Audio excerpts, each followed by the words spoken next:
இந்த அரங்கத்தில் பேச்சரங்கமாக மண்ணாசை என்கிற தலைப்பை கொடுத்திருக்கின்றோம். இந்த தலைப்பு நாலஞ்சு நாட்களுக்கு முன்னரே எல்லோருக்கும் அறிவிப்பு செய்யப்பட்டு விட்டது. நிறைய பெயர் கொடுத்திருக்கிறார்கள். சற்று தாமதமாகும் என்கிற அந்த ஒரு செய்தியை பார்த்துவிட்டு மீண்டும் பிறகு வந்து கொள்ளலாம் என்று எல்லோரும் போயிருப்பார்கள் என்று நினைக்கிறேன். அனைவரும் வருவார்கள். இப்போது என்னுடைய ஒரு சிறிய உரையாக இந்த மண்ணாசை குறித்து சொல்கிறேன். மண்ணாசை என்ற தலைப்பை நான் தான் தேர்ந்தெடுத்து கொடுத்தேன். காரணம் இன்னைக்கு உலகத்துல அதுதான் நடந்துகிருக்கு. மண்ணாசையினால் பல போர்கள் நடந்து கொண்டிருக்கின்றன. அந்த பக்கம் உக்ரைனு, ரஷ்யா, இந்த பக்கம் இஸ்ரேல் காசாவுல ஒரு பெரிய மண்ணாசையினால் உண்டான போர் தான் இது. அந்த இப்ப ஒரு தாக்குதலோடு நிறுத்தி கொள்ளாமல், ஒரு சின்ன அடியோடு நிறுத்தி கொள்ளாமல் நகரத்தையே துவம்சம் செய்து கொண்டு அந்த காசா பகுதிகளை எல்லாம் தன் வசம் ஆக்கிரமித்துக் கொள்ளக்கூடிய ஒரு நோக்கத்திலே இஸ்ரேல் கடுமையாக செயல்பட்டு கொண்டு வருகிறது. அதன் காரணமாக கூட இன்று உலக நாடுகள் பலவும் இஸ்ரேலை எதிர்த்து கண்டனம் செய்து கொண்டிருக்கிறார்கள்.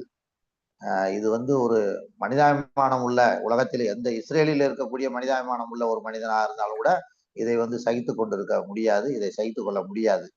அது 1000 காரணங்கள் இருந்தாலும் இது போன்ற ஒரு இராணுவ நடவடிக்கை மிக மோசமான ஒரு நடவடிக்கையாக போய் கொண்டிருக்கிறது. அவர் வலிமையானவன், இவன் வலிமையானவன், அவன் வலிமையற்றவன் என்கிற ஒரு நிலையில நம்ம எதுவும் கேட்க முடியாது. நம்மளுக்கு மேல ஒரு ஆள் அமெரிக்காக்காரன் இருக்கான், அதனால அந்த சப்போர்ட்ல நம்ம என்ன வேணா பண்ணலாம் அப்படின்ற ஒரு துணிச்சலோடு செயல்பட்டு கொண்டிருக்கிறது. உலக நாடுகள் கைகட்டி வாய்ப்பத்தி கொண்டு இருக்கிறார்கள். வெறும் கண்டன அறிக்கைகளோடு நிற்கிறது. இதற்கு என்ன செய்வது என்று தெரியவில்லை. இருந்தாலும் நாம் பார்த்து கொண்டிருக்கிறோம். ஏதோ ஒரு மூலையில நடக்கிறது என்று நாம் கருதிவிட முடியாது. அந்த காட்சிகளை பார்க்கும்போது அவர்கள் உணவுக்காக தட்டுகளை ஏந்தி கொண்டு அழுதபடியே அவர்கள் உணவை பெறுவதையும், குழந்தைகள் அனாதைகளாக்கப்படுவதையும், பெண்கள் இடுப்புல குழந்தைய வைத்துக் கொண்டு ஒரு பச்சை குழந்தைய மணல்ல நடக்க விட்டு கூட்டிட்டு போறதையும், இப்படி பல கொடுமைகளை நாம் பார்த்து கொண்டு இருக்கிறோம். இதற்கு முன் ஈழத்திலே நடந்தது. ஈழப்போர், அதுக்கு யாரும் குரல் கொடுக்கல அப்படின்ற அந்த ஒரு குற்றச்சாட்டை சொல்லுவாங்க. அதெல்லாம் நமக்கு அது தேவையில்லை. நாம மனிதாபிமானம் உள்ளவர்கள் எங்கு நடந்தாலும் நாம் அதை பற்றி குரல் கொடுப்போம் என்பதைத்தான் நாம் சொல்ல வேண்டும். ஈழத்திலே அது போல மண்ணுக்காக, ஆனால் ஈழத்தில் நடந்தது மண்ணுக்காக நல்ல ஒரு உரிமைக்காகத்தான் அங்கு போராட்டம் நடந்தது. இருந்தாலும் அது ஒரு மண்ணை அடிப்படையாக கொண்டது என்பதால் போர் 1 லட்சம் பேர் இன அழிப்பு செய்யப்பட்டார்கள் என்கிற ஒரு தகவலோடு நாம் இருக்கிறோம்.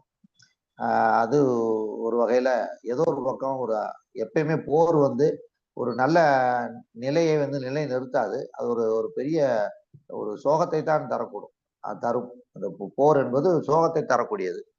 யாருக்கும் எந்த இதனால லாபம் இல்லாத ஒரு விஷயம். பலரும் பாதிக்கப்படக்கூடிய ஒரு பல வகையில, அதாவது குடும்பங்களை இழப்பார்கள், வீடுகளை இழப்பார்கள், நாடுகளை இழப்பார்கள். பசி, பட்டினி, கொடுமை, சாவு எங்க பார்த்தாலும் இதுதான். மகாபாரத யுத்தமே மண்ணாசையினால் தானே தோன்றியது. அதுபோல இன்றைக்கு மண்ணாசை காரணமாக கண் முன்னாலே நம்முடைய கைபேசியிலே வரக்கூடிய காணொலிகளை எல்லாம் பார்க்கும் பொழுது இந்த மண்ணாசையினால் வரக்கூடிய அந்த ஒரு பெரிய பெரிய தாக்குதல்களை எல்லாம் பார்க்கும்போது, பெரிய பெரிய அடுக்கு மாடிகளை எல்லாம் ஒரே ஒரு குண்டுகளை ஒரே ஒரு குண்டு போட்ட உடனே அப்படி சரிந்து சீட்டுக்கட்டு போல சரிந்து விடுகிறது. அந்த வீட்டை கட்டுவதற்கு, அந்த வீட்டை கட்டியவர் எத்தனை ஆண்டு காலம் ஒரு கனவு கண்டிருப்பார், எப்படியெல்லாம் அதற்கு செலவழித்திருப்பார், எத்தனை கஷ்டப்பட்டு உழைத்திருப்பார் என்பதெல்லாம் நம்ம யோசிக்கும் போது சர்வசாதாரணமா ஒரு செகண்ட்ல அதை ஒரு நொடியில அதை அப்படியே மண்ணோட மண்ணா ஆக்கி விட்டுறாங்க. இப்படி மண்ணாசை எந்த அளவுக்கு ஒரு மனிதாபிமானத்தை சீரழிக்கிறது, சிதைக்கிறது என்பதை எல்லாம் யோசித்துத்தான் இன்றைக்கு நம்முடைய மக்கள், நம்முடைய தமிழக யாவரும் கேளீர், குழுவில வந்து வரக்கூடியவர்கள் அறிஞர் பெருமக்கள் இது சம்பந்தமாக எப்படியெல்லாம் அவர்களுடைய பார்வை இருக்கிறது, எப்படியெல்லாம் கருத்துக்களை சொல்ல போகிறார்கள் என்கிற ஒரு ஆர்வத்தோடு இது மேலும் இந்த நம்முடைய குரல் வந்து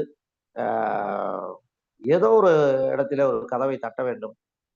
இந்த மாதிரியான ஒரு கெட்ட போரிடும் உலகத்தை வேரோடு சாய்ப்போம் என்று பாரதிதாசன் பாடியதை போல நம்முடைய குரல் ஏதோ ஒரு இடத்திலே தட்டி அந்த போருக்கான ஒரு விஷயத்தை வந்து அதை லாக் பண்றதுக்கான ஒரு முயற்சியை வந்து எடுக்கணும் அப்படின்னு ஒரு பிரார்த்தனையோட நாம இதை பேச வேண்டியதா இருக்கு. ஆகவே மண்ணாசை குறித்து இன்னும் பேசுவோம். இந்த மண்ணாசை குறித்து இப்பொழுது யாரை அழைக்கலாம்? முதல்ல ஐயா, யாரை அழைக்கலாம்? முதலில் வந்தவர் ராகவன், அடுத்து வந்தவர் பவானி அம்மாள், அடுத்து வந்தவர்கள் அருண். அந்த வரிசையிலேயே அழைச்சிடலாம். சரி. அப்ப மண்ணாசை குறித்து இப்பொழுது திரு ராகவன், கவிஞர் ராகவன் அவர்களை பேச அன்போடு அழைக்கிறேன். வருக, உங்களுடைய மண்ணாசையை பகிர்க. நன்றி ஐயா. அருமையானது. ஒரு தலைமை இல்ல நேர மாற்றத்தினால ஆட்கள் குறைவாக வந்திருக்கிறார்கள். இருந்தாலும் தலைப்பு ஒரு சிறப்பானது. மண்ணாசை வந்து நம்ம பல வருஷங்களாக, அதாவது ஆண்டாண்டு காலமாக இந்த மண்ணாசை ஒரு பிரச்சனையை உருவாக்கி கொண்டிருக்கிறது. அது வந்து எப்படி என்னன்றதை வந்து இப்போ விளக்கமா சொல்லணும்னா ஒரு 5000 வருடங்களாக கூட சொல்லலாம். இந்த மனித குலம் தோன்றியது வந்து இந்த மண்ணாசை ஒரு பிரச்சனையை உருவாக்கிட்டு தான் இருக்கு. அது வந்து அவங்க ராஜ்யத்தை விரிவாக்குறது, இல்லைன்னா பக்கத்து ராஜ்யத்துக்கு போறது, அல்லது வந்து புதிய இடங்களை கண்டுபிடிச்ச போது அதை வந்து தனதாக்கிக்கணும்னு எல்லாரும் நினைக்கிறாங்க. ஆனா வந்து அது ஒரு தவறான முடிவுன்னு யாரும் நினைக்கிறது இல்லை. அதுக்கு பிறகு வந்து கொஞ்சம் கொஞ்சமா நாகரிகம் வளர்ச்சி ஆனாலும் அந்த மாற்றங்கள் வந்து நிறுத்தப்படலை. அது தொடர்ந்து இந்த ராஜ்ய விரிவாக்கம் நடந்துகிட்டு இருக்குது. அது ஒரு பிரச்சனையை தான் உருவாக்கிட்டு இருக்கு. அது வந்து பாண்டியராகட்டும், அது வந்து வெளிநாட்டில இருந்து இந்தியாவுக்கு வந்த முஸ்லிம் அரசர்களுடைய தீனிப்பு, எந்த விதமா இருந்தாலும் இப்போ நடக்கிற ரஷ்யா போர் வரை ஒரு போராட்டம்ன்றது வந்து ஒரு அவங்க வந்து 2 விதமாக இந்த போராட்டத்தை பிரிக்கலாம். இப்போ இலங்கை அல்லது ஈராக்லாம் அந்த ராஜ்யத்துல ஏற்கனவே அவங்க ராஜ்யத்தை வேற ஒருத்தர் பிடிக்கும் போது அவங்க திருப்பி வாங்கறதுக்காக அல்லது புதிய நோய்களை உருவாக்குறது, இது வந்து ஒரு ஜஸ்டிபிகேஷன் சொல்ற மாதிரி இது வந்து ஏற்றுக்கொள்ளக்கூடியதாக இருக்கலாம். இதை வந்து கொஞ்ச நாள் போராட்டத்துக்கு பிறகு இது வந்து சரியாகி விடுகிறது, ஒரு தனி நாடு உருவாகிறது. ஆனா வந்து ஏற்கனவே இருக்கும் நாடுகள் பக்கத்து நாடை பிரிக்கிறதுக்காகவோ அல்லது தேவையற்ற ஒரு கொள்கைக்கு எதிரான சண்டையோ, இப்போ ஈராக் போர் வந்து இந்த அமெரிக்கா வந்து ஈராக்கையும் ரஷ்யா வந்து ஈரானையும் பேக்கப் பண்ணதுனாலதான் சண்டை வந்தது. அவங்களுடைய ஆயுதங்கள்ல எந்த ஆயுதங்கள் சிறப்பா இருக்குன்னு டெஸ்ட் பண்ண ஒரு டெஸ்ட் போரை பண்ணும்போதுதான் அந்த பிரச்சனை ஆயிடுச்சு. அதே மாதிரி ஒரு நிலைமை ஒரு காலகட்டத்துல பிறகு வந்து ஈராக் அதிபர் வந்து உசான் அவர் அமெரிக்கா சொல்றதை கேட்கலன்னு சொல்லும்போது அவங்க திடீர்னு அவங்கள கலைக்கு பின்னாடி உதவிக்கிட்டு இருந்ததை நிறுத்திக்காரு. பிறகு வந்து ஈராக் வீழ்த்தப்பட்டது. அந்த நாடு வந்து பிறகு மாற்றம் அடைந்தது. ஆனால் வந்து இதற்கு பின்னால் அந்த ஆயுதங்களை சோதிக்கிறது மட்டும் இல்லாம அந்த எண்ணெய் வளங்களுக்கான ஒரு ஆதரவா எதிர்ப்பா எல்லாமே கூட இதுக்கு பின்னணி இருக்கு. அதே போல இப்ப சமீபத்திலே உக்ரைன் போருக்கு கூட இந்த சமையல் எண்ணெய் மற்றும் இந்த எரிபொருள் எண்ணெய்க்கான ஒரு தேடல் அல்லனா அதுக்கு ஒரு போராட்டம் உக்ரைனுக்கு எதிராக ரஷ்யா தொடர்ந்து தாக்கிட்டு தான் இருக்கு. உக்ரைன் கொஞ்சம் உக்ரைன்ல ஒரு பாதி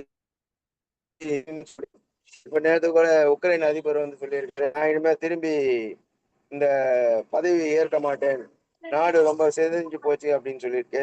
ஆனா வந்தாலும் அந்த இதை வந்து சில பேர் வந்து ஒத்துக்கிறது இல்லை. யார் வந்து பெரியவர்கள் அப்படின்னு சொல்றத வந்து இல்ல, அவங்க வலியுறுத்துறது வந்து வெற்றி அடையிற வரைக்கும் போர் நடக்கும் அப்படின்னு ட்ரம்ப் சொல்லியிருக்காரு. இது வந்து எப்பயுமே இந்த போர் வந்து ஒரு முடிவில் சமாதானமோ அல்லது 2 பேருமே நல்லா இருக்கணுங்கிறது தான் ஒரு சிறப்பான மண்ணாசை முடிவு. அதற்கு மிகச்சிறந்த உதாரணமா நம்முடைய இதிகாசம் மகாபாரதத்தை சொல்லலாம்.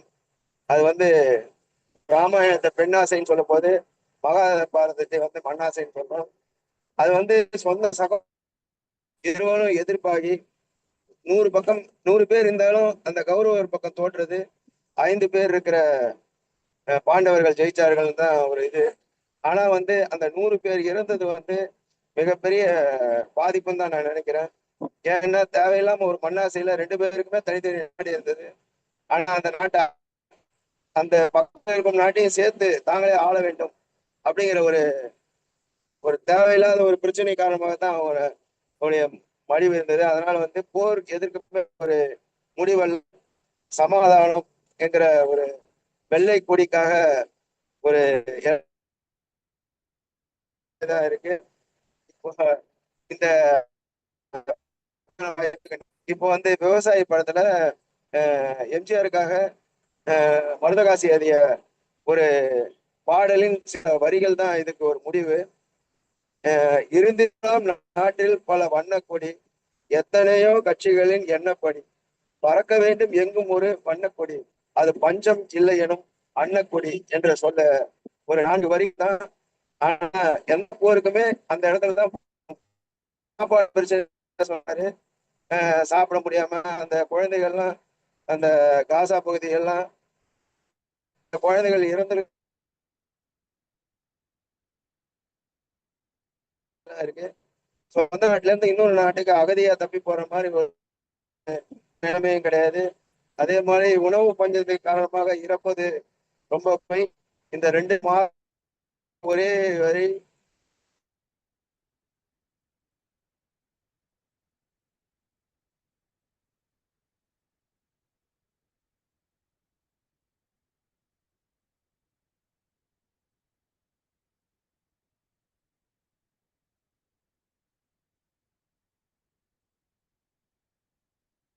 என்னாச்சு?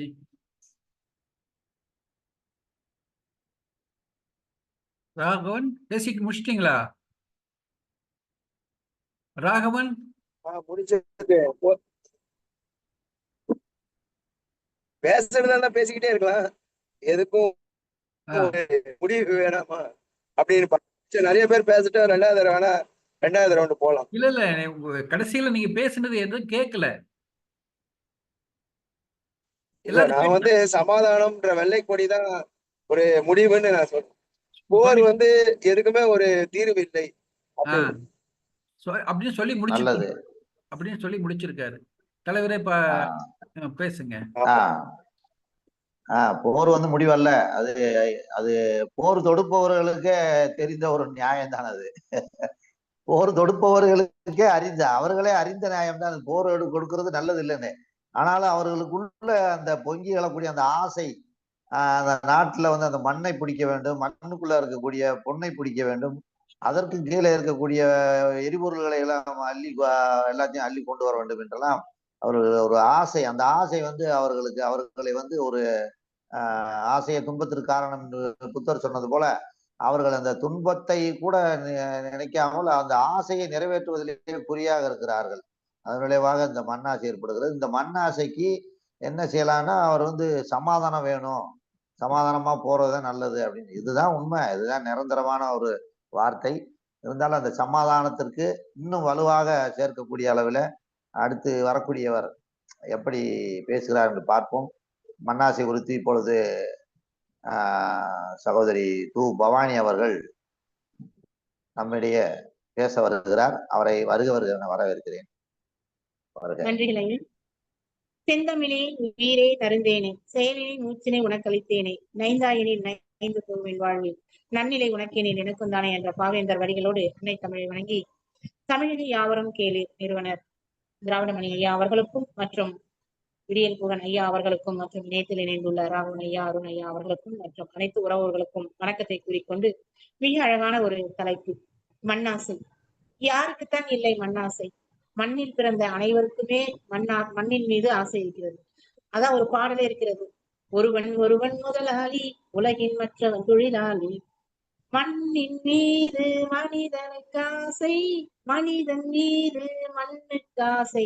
இப்படி ஆசையின் நீங்களே சொன்னீங்க, புத்தர் சொன்ன ஆசைதான் அனைத்திற்கும் அழிவு காரணம். நிச்சயமாக அப்படி ஒவ்வொருவரும் ஒரு மண் ஆசையின் மீது காரணமாகத்தான் கடைசியில் அழிந்து போவதற்கு காரணம். நாம் கண்டிப்பாக எவ்வளவு பெரிய பணக்காரனாகவோ கோடீஸ்வரனாகவோ இருந்தாலும் சரி, ஒரு ஏழையாக இருந்தாலும் சரி, கடைசியில் நமக்கு தேவை என்னது? அந்த 6 அடி மண்ணு தான். சொல்லுவாங்க இல்லையா, 6 அடி மண்ணுதான் ஆசையில் மண்ணுதான் கிளியே தந்தன தோங்கிரி அப்படின்னு.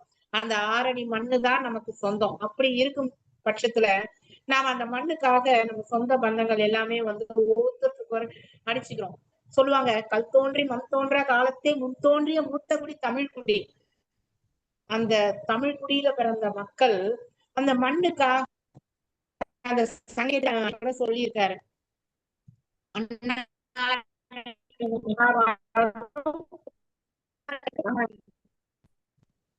அப்படி முன்னாலதான் வந்து அந்த யுத்தம் நடந்தது வந்து இந்த மண்ணுதான் காரணம் அப்படின்னு சொல்லி எல்லாருக்குமே அறிஞ்சுதான். அதுலதான் இப்போ பாத்தீங்கன்னா நமக்கு உறவுக்காரங்கன்னு பாத்தீங்கன்னா எல்லாருமே வந்து எல்லாம் அந்த அந்த மண்ணுக்காகவும் அந்த பணம் பணம் பணம் பணம் பணம் இருந்தாதான் உறவு அப்படின்ற அளவுக்கு ஆயிடுச்சு. ஒரு ஒரு ஒரு தாய் தந்தை குழந்தைகளுக்கு சமமா பிரிச்சு கொடுத்தா நம்முடைய அப்பா அம்மா அப்படின்னு பாக்குறாங்க. இல்லைன்னு பாத்தீங்கன்னா, நீ எனக்கு என்ன சொத்து சேர்த்து வச்ச, என்ன வந்து பாகத்தை பிரிச்சு கொடுத்து வச்ச அப்படின்னு சொல்லிட்டு தன்னுடைய தாய் தந்தையரை எடுத்துன்னு போயிட்டு முதியோர் இல்லத்துல விடுறதுதான் இந்த காலகட்டத்துல நிலைமையா மாறிடுச்சு. ஏன்னா அந்த அளவுக்கு வந்து மக்களுக்கு வந்து உறவுகள் மேல யாருக்குமே வந்து ஒரு அபிப்பிராயமோ அனுபவம் கிடையாது. எல்லாம் அந்த பணத்தின் மேலையும் அந்த மண்ணின் மேலையும் ஆசை வந்துருச்சு. நீ உண்மைதான், இருக்க வேண்டியதுதான். மண்ணின் மீது ஆசை, நிலத்தின் மீதும் நகையின் மீதும் போட்டு வச்சா எங்கேயும் போகாதுன்னு சொன்னாங்க. அதுக்காக ஓரளவுக்கு தான் அந்த மண் ஆசை இருக்க வேணும். பாத்தீங்கன்னா இந்த மண் ஆசை காரணமாகத்தான் உலக நாடுகள் பலவும் வந்து தாக்குதல்கள் பாத்தீங்கன்னா எவ்வளவோ படிச்சிருக்கிறோம். ஜெருசலம், பாலஸ்தீனம் நாடுகளுக்கு இடையே நடக்கக்கூடிய கொடுமைகள் எல்லாம் பாத்தீங்கன்னா 1ஆ 2ஆ இவை எல்லாமே வந்து எல்லாமே அந்த மண் ஆசைக்காக தான் நடக்குது. அதே போல பாத்தீங்கன்னா இந்த தமிழக மீனவர்கள் கூட பாத்தீங்கன்னா தப்பி தவறி இலங்கைக்கு அப்படி வழி தவறி அந்த மீன் பிடிக்க அப்படி போய் அந்த திசை மாறி போயிட்டாங்கன்னா உடனே அவங்கள பிடிச்சு சிறை பிடிச்சு விடுகிறாங்க. அவங்க என்ன அந்த நாட்டை போய் வாங்கவா போறாங்க? தெரியாம வழி தவறி மீன் பிடிக்க போறாங்க. அது ஒரு பெரிய குற்றமாக அதை நடத்திடுறாங்க. அதே போல ஈழத்தில் நடந்த கொடுமைகள் 1ஆ 2ஆ அது சொல்லவே முடியாது. அது எல்லாமே வந்து காரணம் என்னது? இந்த மண் ஆசைக்காக தான் வந்து இந்த மாதிரியான ஒரு நிகழ்வு எல்லாமே வந்து நடக்குது. ஒரு ஒரு ஒரு மண்ணாசை அப்படின்னு சொல்லிட்டு ஒரு கதையே வந்து நான் படிச்சிருக்கேன். நம்ம பாத்தீங்கன்னா தினமும் நாளிதழ்கள் கூட படிக்கிறோம். நாளிதழ்கள் படிக்கும் போது பாத்தீங்கன்னா அந்த மண்ணாசைக்காக அண்ணன் தம்பி வெட்டி கொள்ளிக்கிறது, ஒரு தந்தையே வந்து சரியா சொத்து பிரிச்சு கொடுக்கலன்னு சொல்லிட்டு மகன் வந்து தந்தையை வெட்டுறது, இந்த மாதிரியான நிகழ்வுகளை தான் வந்து நாம படிச்சுக்கிறோம். அப்ப என்ன உறவுகள் மத்தியில ஒரு அன்பு இருக்கு, ஒரு பாசம் இருக்குது. எல்லாம் ஒரு வேஷம் தான். எல்லாருமே இருக்கிற வரைக்கும் அந்த பணம் மண் இததான் விரும்புறாங்க. நான் ஒரு கதை ஒண்ணு படிச்சேன். ஒரு மண்ணாசை அப்படின்னு சொல்லிட்டு ஒரு கதை.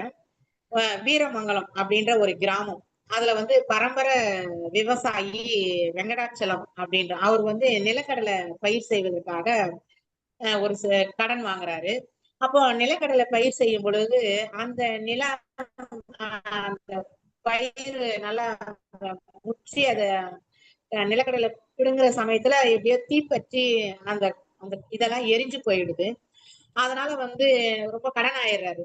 அப்போ அங்க ஊர்ல இருக்கிறவங்க எல்லாம் சொல்றாங்க, அந்த நிலத்தினுடைய அந்த ஒரு பகுதியை வித்து நீ வந்து அந்த கடன் அடைன்னு சொல்றாங்க. அதுக்கு அவர் சொல்றாரு, அந்த கடன் வந்து அந்த கடன் கொடுத்த மீனாட்சிக்குரியது இந்த இந்த நிலக்கடலை. அதுக்கப்புறம் அந்த வெங்கடாசலத்துக்கு வந்து ஒரு வளர்ப்பு மகன் ஒருத்தர் இருக்கிறாரு. அவர் பேர் வந்து வேலு. அவர் வந்து சின்ன வயசுல இருந்தே ஒரு வள்ளி அப்படின்னு சொல்ற ஒரு பெண்ணு மீது அவர் ஆசை கொண்டு அவங்களதான் கல்யாணம் பண்ணிக்கணும்னு நினைக்கிறாங்க. ஆனா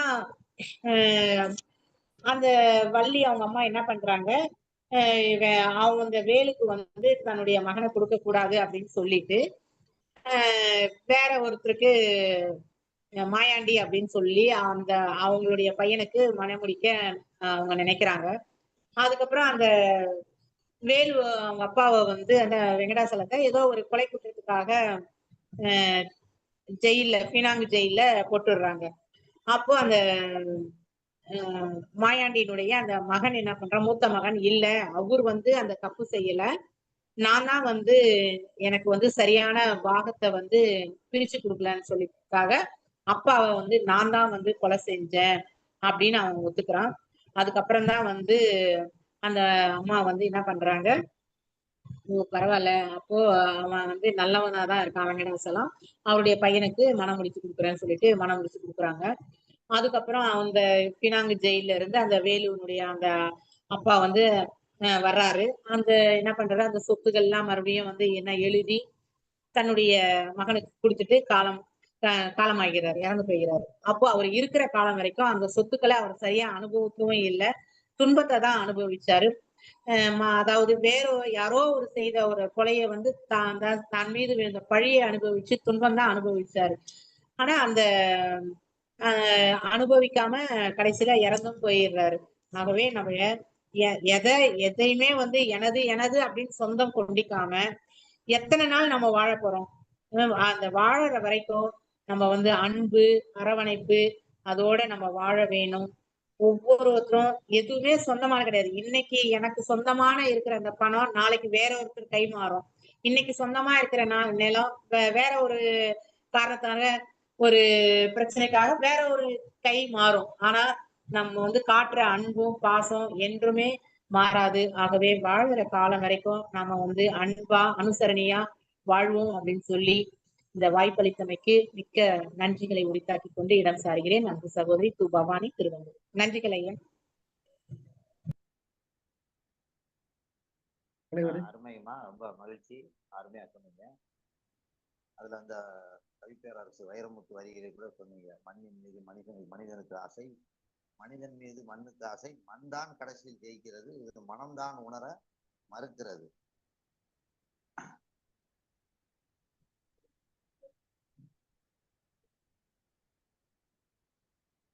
தலைவர் கேட்கல.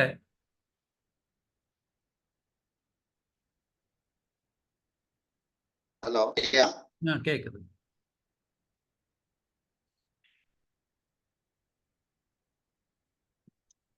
பவானி அம்மா வந்து ஒரு பாடல் வரியை சுட்டி காட்டினாங்க. ஆமா ஆமா. மண்ணின் மீது மனிதனுக்கு ஆசை, மனிதன் மீது மண்ணுக்கு ஆசை, மண் தான் கடைசியில் ஜெயிக்கிறது, மனம்தான் உணர மறுக்கிறது. ஆமா, இதுலயே எல்லாமே முடிஞ்சிருச்சு. நல்லா ரெண்டு வரிநாள் நல்லா நச்சுன்னு எழுதியிருக்கிறாரு. ஆமா ஆமா ஆமா. அந்த மாதிரி அத வந்து மனம்தான் உணர மறுக்கிறது. இந்த உணர மறுக்கிறத உணர்த்தன்மை எப்படி, இவங்களை எப்படி நம்ம பக்கம் திசை திருப்புறது, நம்ம பக்கம் கொண்டு வர்றது? மண்ணாசையினால ஒரு மனிதாபிமானத்தை இழக்காதீங்கப்பா அப்படின்னு.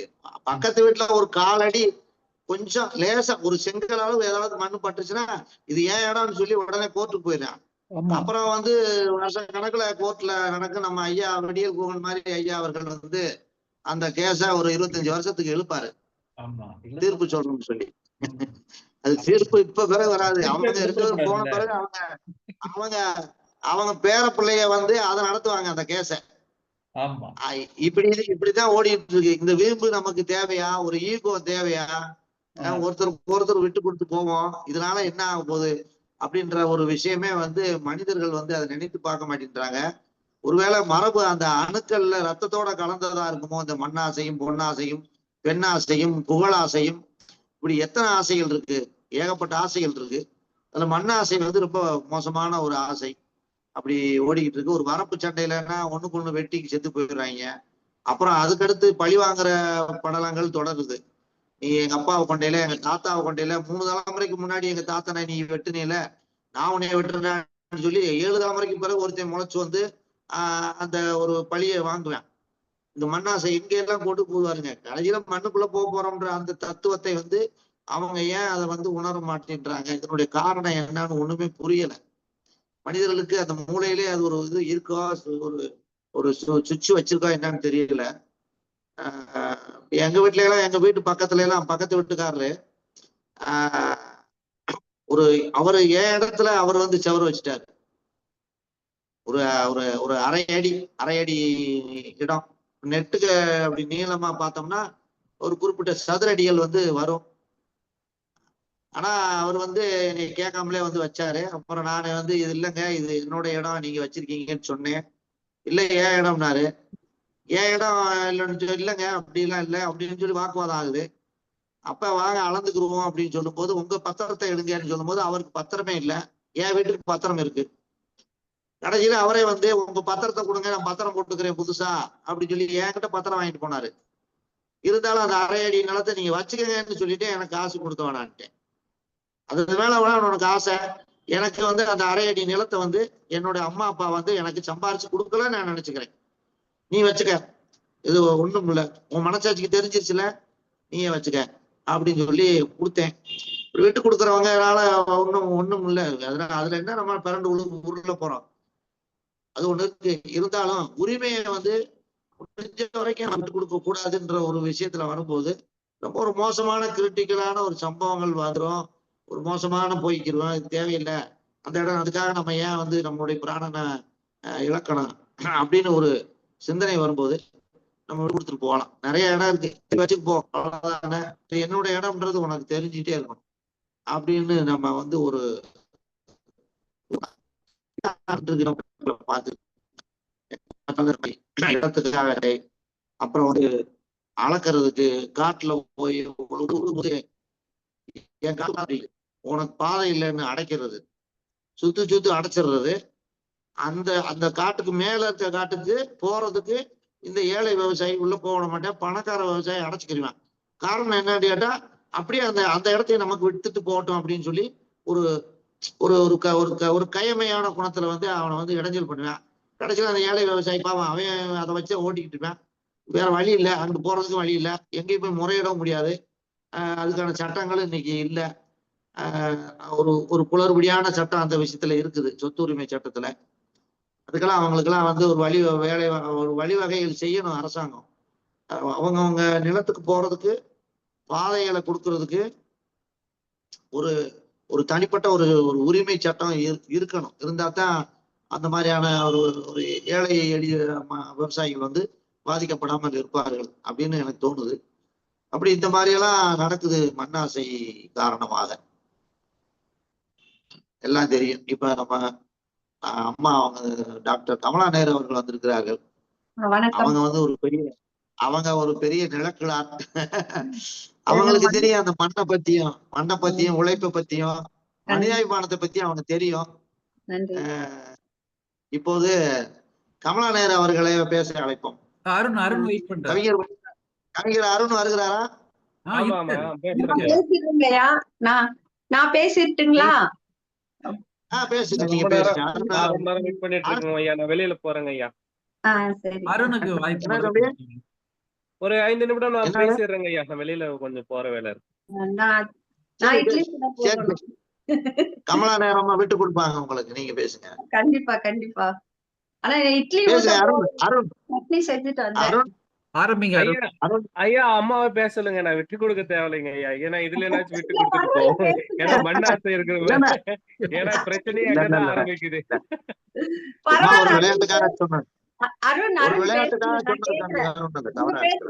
நான் பேசுறேன், ஒன்னும் பிரச்சனை இல்ல. தவறாக எடுத்துக்கொள்ள வேண்டாம் அருண், விளையாட்டுக்காக பேசினேன். பேசுங்க, உங்களுடைய மண்ணாசை குறித்த கருத்தை இங்க சொல்லிவிட்டு நீங்கள் வெளியே கிளம்பலாம். மகிழ்ச்சிங்க ஐயா. என ஈன்ற அன்னைக்கும் அன்னை தமிழுக்கும் முதல் வணக்கம். யாவரும் கேளீர் கலை பண்பாட்டு இயக்கம் வாரம் தோறும் சுவையான நிகழ்ச்சிகளை அரங்கேற்றி கொண்டிருக்கின்ற நல்ல வேளையில் அழகான தலைப்பு வழங்கிய நமது நிறுவனத்தினுடைய தலைவர் மதிப்பிற்குரிய ஐயா அவர்களுக்கும், நிகழ்ச்சியை வடிவமைத்து அழகாக வழங்கி இருக்கும் விடியல் குகன் ஐயா அவர்களுக்கும், இங்கு பேச்சரங்கில் பங்கு கொண்டுள்ள அத்தனை கவி ஆளுமைகளுக்கும் எனது பணிவான வணக்கம். ஒரு சிந்திக்கக்கூடிய ஒரு தலைப்பு மண்ணாசை என்பது பொதுவாகவே ஆசைய அறுக்கணும் அப்படின்னு சொல்லிதான் ஐயனுடைய வாக்கு. வேண்டாமை அன்ன விழிச்செல்வம் ஈண்டு இல்லை யாண்டும் அஃது ஒப்பது இல் என்னும் திருக்குறளில் எந்த பொருளையும் விரும்புவதற்குண்டான அந்த ஆசையை அறுத்தல் தான் இந்த உலகத்திலேயே சிறந்த செல்வம் என்று ஐயன் வள்ளுவர் குறிப்பிடுகிறார். அதைத்தான் இங்கு இருக்கிற பல்வேறு இலக்கியங்களும் இந்த ஆசையை அறுத்தல் வேண்டும்.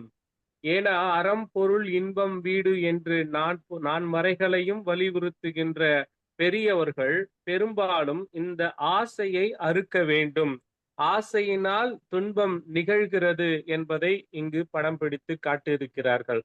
மாங்குடி மருதனார் என்ற புலவர் பாண்டியன் நெடுஞ்செழியனுக்கு அந்த நூலில் எழுதும் பொழுது அவர் சொல்கின்றார், நிலையாமை என்ற ஒரு உட்பொருளை கொண்டு செல்வம் நிலை இல்லாதது, இந்த உடல் நிலை இல்லாதது, இந்த புகழ் நிலை இல்லாதது அப்படின்னு சொல்லிட்டு அந்த நூலில் அவர் சொல்லும் பொழுது இந்த மண் ஆசையின் காரணமாக நீ போர் தொடுக்க கூடாது என்பதனை வலியுறுத்தி குறிப்பிடுகிறார்.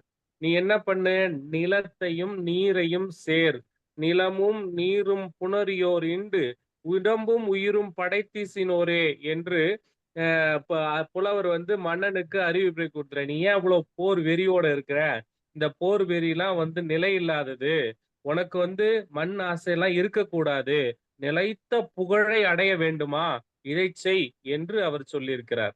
அதே போலதான் நம்மளுடைய பழைய கால வரலாற்று விட்டுருங்க. இப்ப இந்த கிரேக்க வரலாற்றுல பார்க்கும் பொழுது அங்க இருந்து மண் ஆசை காரணமாக அங்கு போனா நம்ம மண்ணை பிடிச்சுக்கலாம் அப்படின்ற, இந்த உலகத்தையே ஆளணும் அப்படின்ற எண்ணம் எங்கு தோன்றுது? அது அலெக்சாண்டருக்காக, மாவீரன் அலெக்சாண்டர் சொல்றாங்க. அவர் பாத்தீங்கன்னா இந்த பூமியை நம்ம கைப்பற்ற வேண்டும், கிழக்கு பகுதிகளை நாம் கைப்பற்ற வேண்டும், வடக்கு பகுதிகளை கைப்பற்ற வேண்டும் என்ற அந்த ஆசையின் காரணமாக அவர் இந்தியாவை தொடங்கும் பொழுது அங்கு பெரிய ஒரு நோயின் ஏற்பட்டு அவர் இறந்து விடுகிறார். அவர் கடைசியா அவர் சொல்லும் பொழுது, என்னுடைய கரத்தை வெளியில் நீட்டி என்னை ஊர்வலம் போனோம் அப்படின்னு. ஏன்னா உலகத்தையே அடைய நினைக்கணும்ன்ற அந்த அரசனுடைய கைகளில் கொண்டு போகும் பொழுது எதுவுமே இல்லை என்பதை காட்டும் வகையில் அவருடைய கரங்கள் வெளியில் நீட்டி இருக்க வேண்டும் என்று சொல்லியிருந்தார். அப்படி மண் ஆசை என்பது இன்று மனிதர்களுக்கிடையே மிகப்பெரிய ஆசை இருக்கிறது. ஐயா சொன்னதை போல எங்கள் ஊரிலும் ஒரு நிகழ்வு நடந்துச்சு. ஐயா 6 அடியை விட்டு கொடுத்தாரு. அது பாத்தீங்கன்னா 1/2 அடின்னு நம்ம நினைப்போம். ஆனா ஒரு 50 அடி நீட்டுக்கு 1/2 அடின்றது எவ்வளவு பெருசு இல்லைங்களா? அப்ப ஒரு சதுர அடின்னு பார்க்கும்போது பெரிய அளவுதான். அப்ப நம்ம அதே போலதான் எங்க ஊர்ல பாத்தீங்கன்னா 1 அடியில ஒரு பிரச்சனை. அவரு என்ன பண்ணாரு, முதல்ல இவரு பணம் கொடுத்து அளந்தார். அப்ப அதுல 1 அடி இவர் பக்கம் வருது. அடுத்து அவர் பணம் கொடுத்து அளந்தார். அதுல அவர் பக்கம் 1 அடி போகுது. எப்படின்னு புரியுதுங்களா? அந்த பணம் கொடுக்குறாரு பாருங்க, அந்த அளவுல அடிப்படையில இவரு 5000 கொடுத்தாருன்னா 1 அடி இந்த பக்கம் வந்துடுது, இவரு 10,000 கொடுத்தாருன்னா அந்த பக்கம் போயிடுது. இப்படி அந்த மண்ணினுடைய அந்த என்னது அந்த கடைசியா போயிட்டு கோர்ட் வரைக்கும் போயிட்டு அதுக்கப்புறம் அவங்க முறையான விழுப்புரத்துல இருந்து சர்வே பழைய இதெல்லாம் கொண்டு அதை அளந்து இவருக்கு தான் இது உரிமையானதுன்னு சொல்லி அதுக்குள்ள அந்த 1/2 அடிக்கு அந்த 1 அடிக்கு பண்ணாரு பாத்தீங்க, அதை விட பல மடங்கு பணத்தை அவர் வீணடிச்சிட்டார். அப்போ இந்த மண்ணாசை என்பது சாதாரண மனிதருக்குள் இருந்து மிகப்பெரிய செல்வந்தர்களுக்கு உட்பட மண்ணில் பிறந்த அனைவருக்குமே இந்த மண்ணாசை என்பது இருக்கிறது. அதை அறுக்க வேண்டும். நான் அதுக்கு தான் முதல்ல நான் சொல்லிட்டேன், நிலையாமை என்ற உட்பொருளை மையமாக வைத்து நான் என்னுடைய கருத்துக்களை நான் பேச ஆரம்பித்தேன். அப்போ மண்ணாசை என்பது மனிதர்களுக்கு அறவே தவிர்க்கப்பட வேண்டிய ஒன்று என்ற ஒரே ஒரு ஒற்றை புள்ளியை மட்டும் சொல்லி நல்லதொரு வாய்ப்பிற்கு நன்றி கூறியிடம் சாருகிறேன். நன்றி, வணக்கம். அருமை அருண்.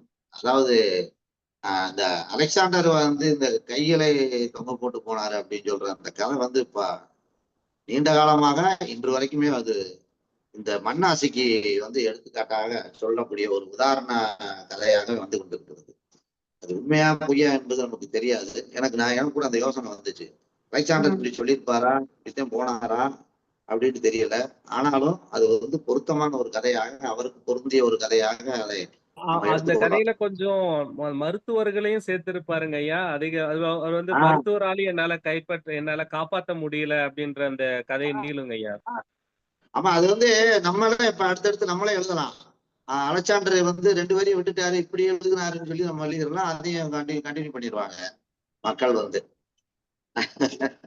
ஆனாலும் இப்ப மண்ணாசைக்கு வந்து நிலையாமை அப்படிங்கிற ஒரு விஷயத்த நம்ம வந்து கருத்துல வச்சு அதை வந்து அறுக்கணும், அந்த ஆசைய அறுக்கணும் அப்படின்னு, ரொம்ப வேற இருக்கணும் அப்படின்ற மாதிரி நீங்க சொன்னீங்க.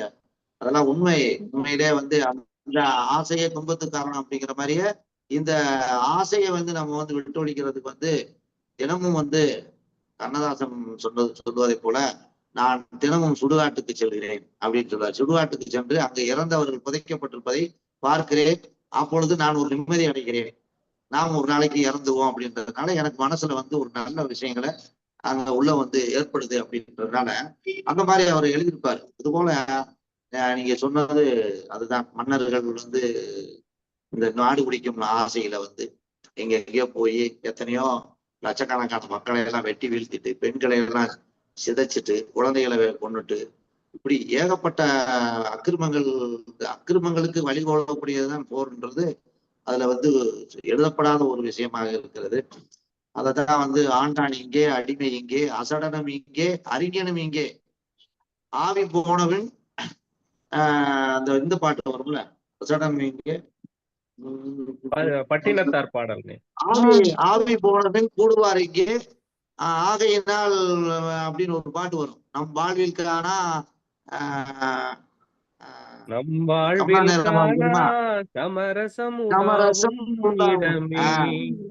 அந்த சுடுகாட்டை பார்த்தாலே நமக்கு இந்த மண்ணாசையில இருந்து நம்ம விடுபட்டுறலாம் அப்படின்றத வலியுறுத்தினவர்தான் கவிஞர் அருண். ரொம்ப நன்றி அருண். அடுத்து இப்ப கமலா நேரமா வர்றாங்க.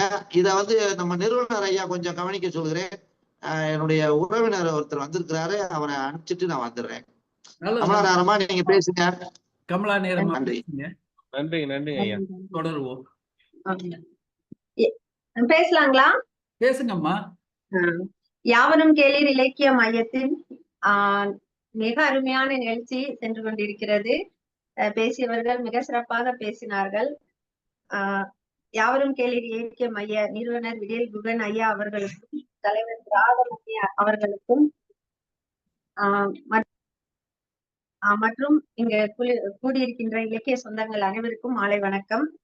இந்த மண்ணாசை என்ற தலைப்பை பார்த்தவுடன் நான் வாழ்க்கையில் கடந்து வந்த சில காலங்களில், அதாவது என்னுடைய அனுபவத்துல சார் சொன்ன மாதிரி தோட்டத்துல இருந்ததுனால எனக்கு விவரம் தெரிஞ்சதிலிருந்து அந்த வரப்பு சண்டைகள் நிறைய பார்த்திருக்கேன்.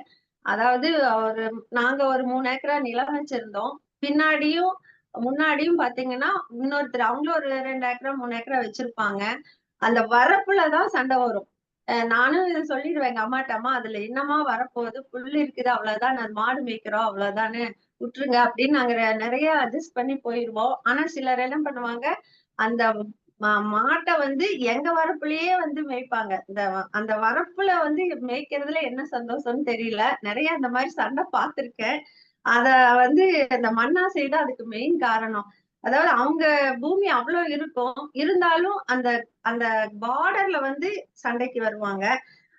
நான் வந்து நான் ஒரு ப்ராப்ளம் ஃபேஸ் பண்ணிட்டு இருக்கிறேன். ப்ராப்ளம் இல்ல, நான் எனக்கு தெரிஞ்சதை வந்து ஷேர் பண்ணிக்கலான் இருக்கேன்.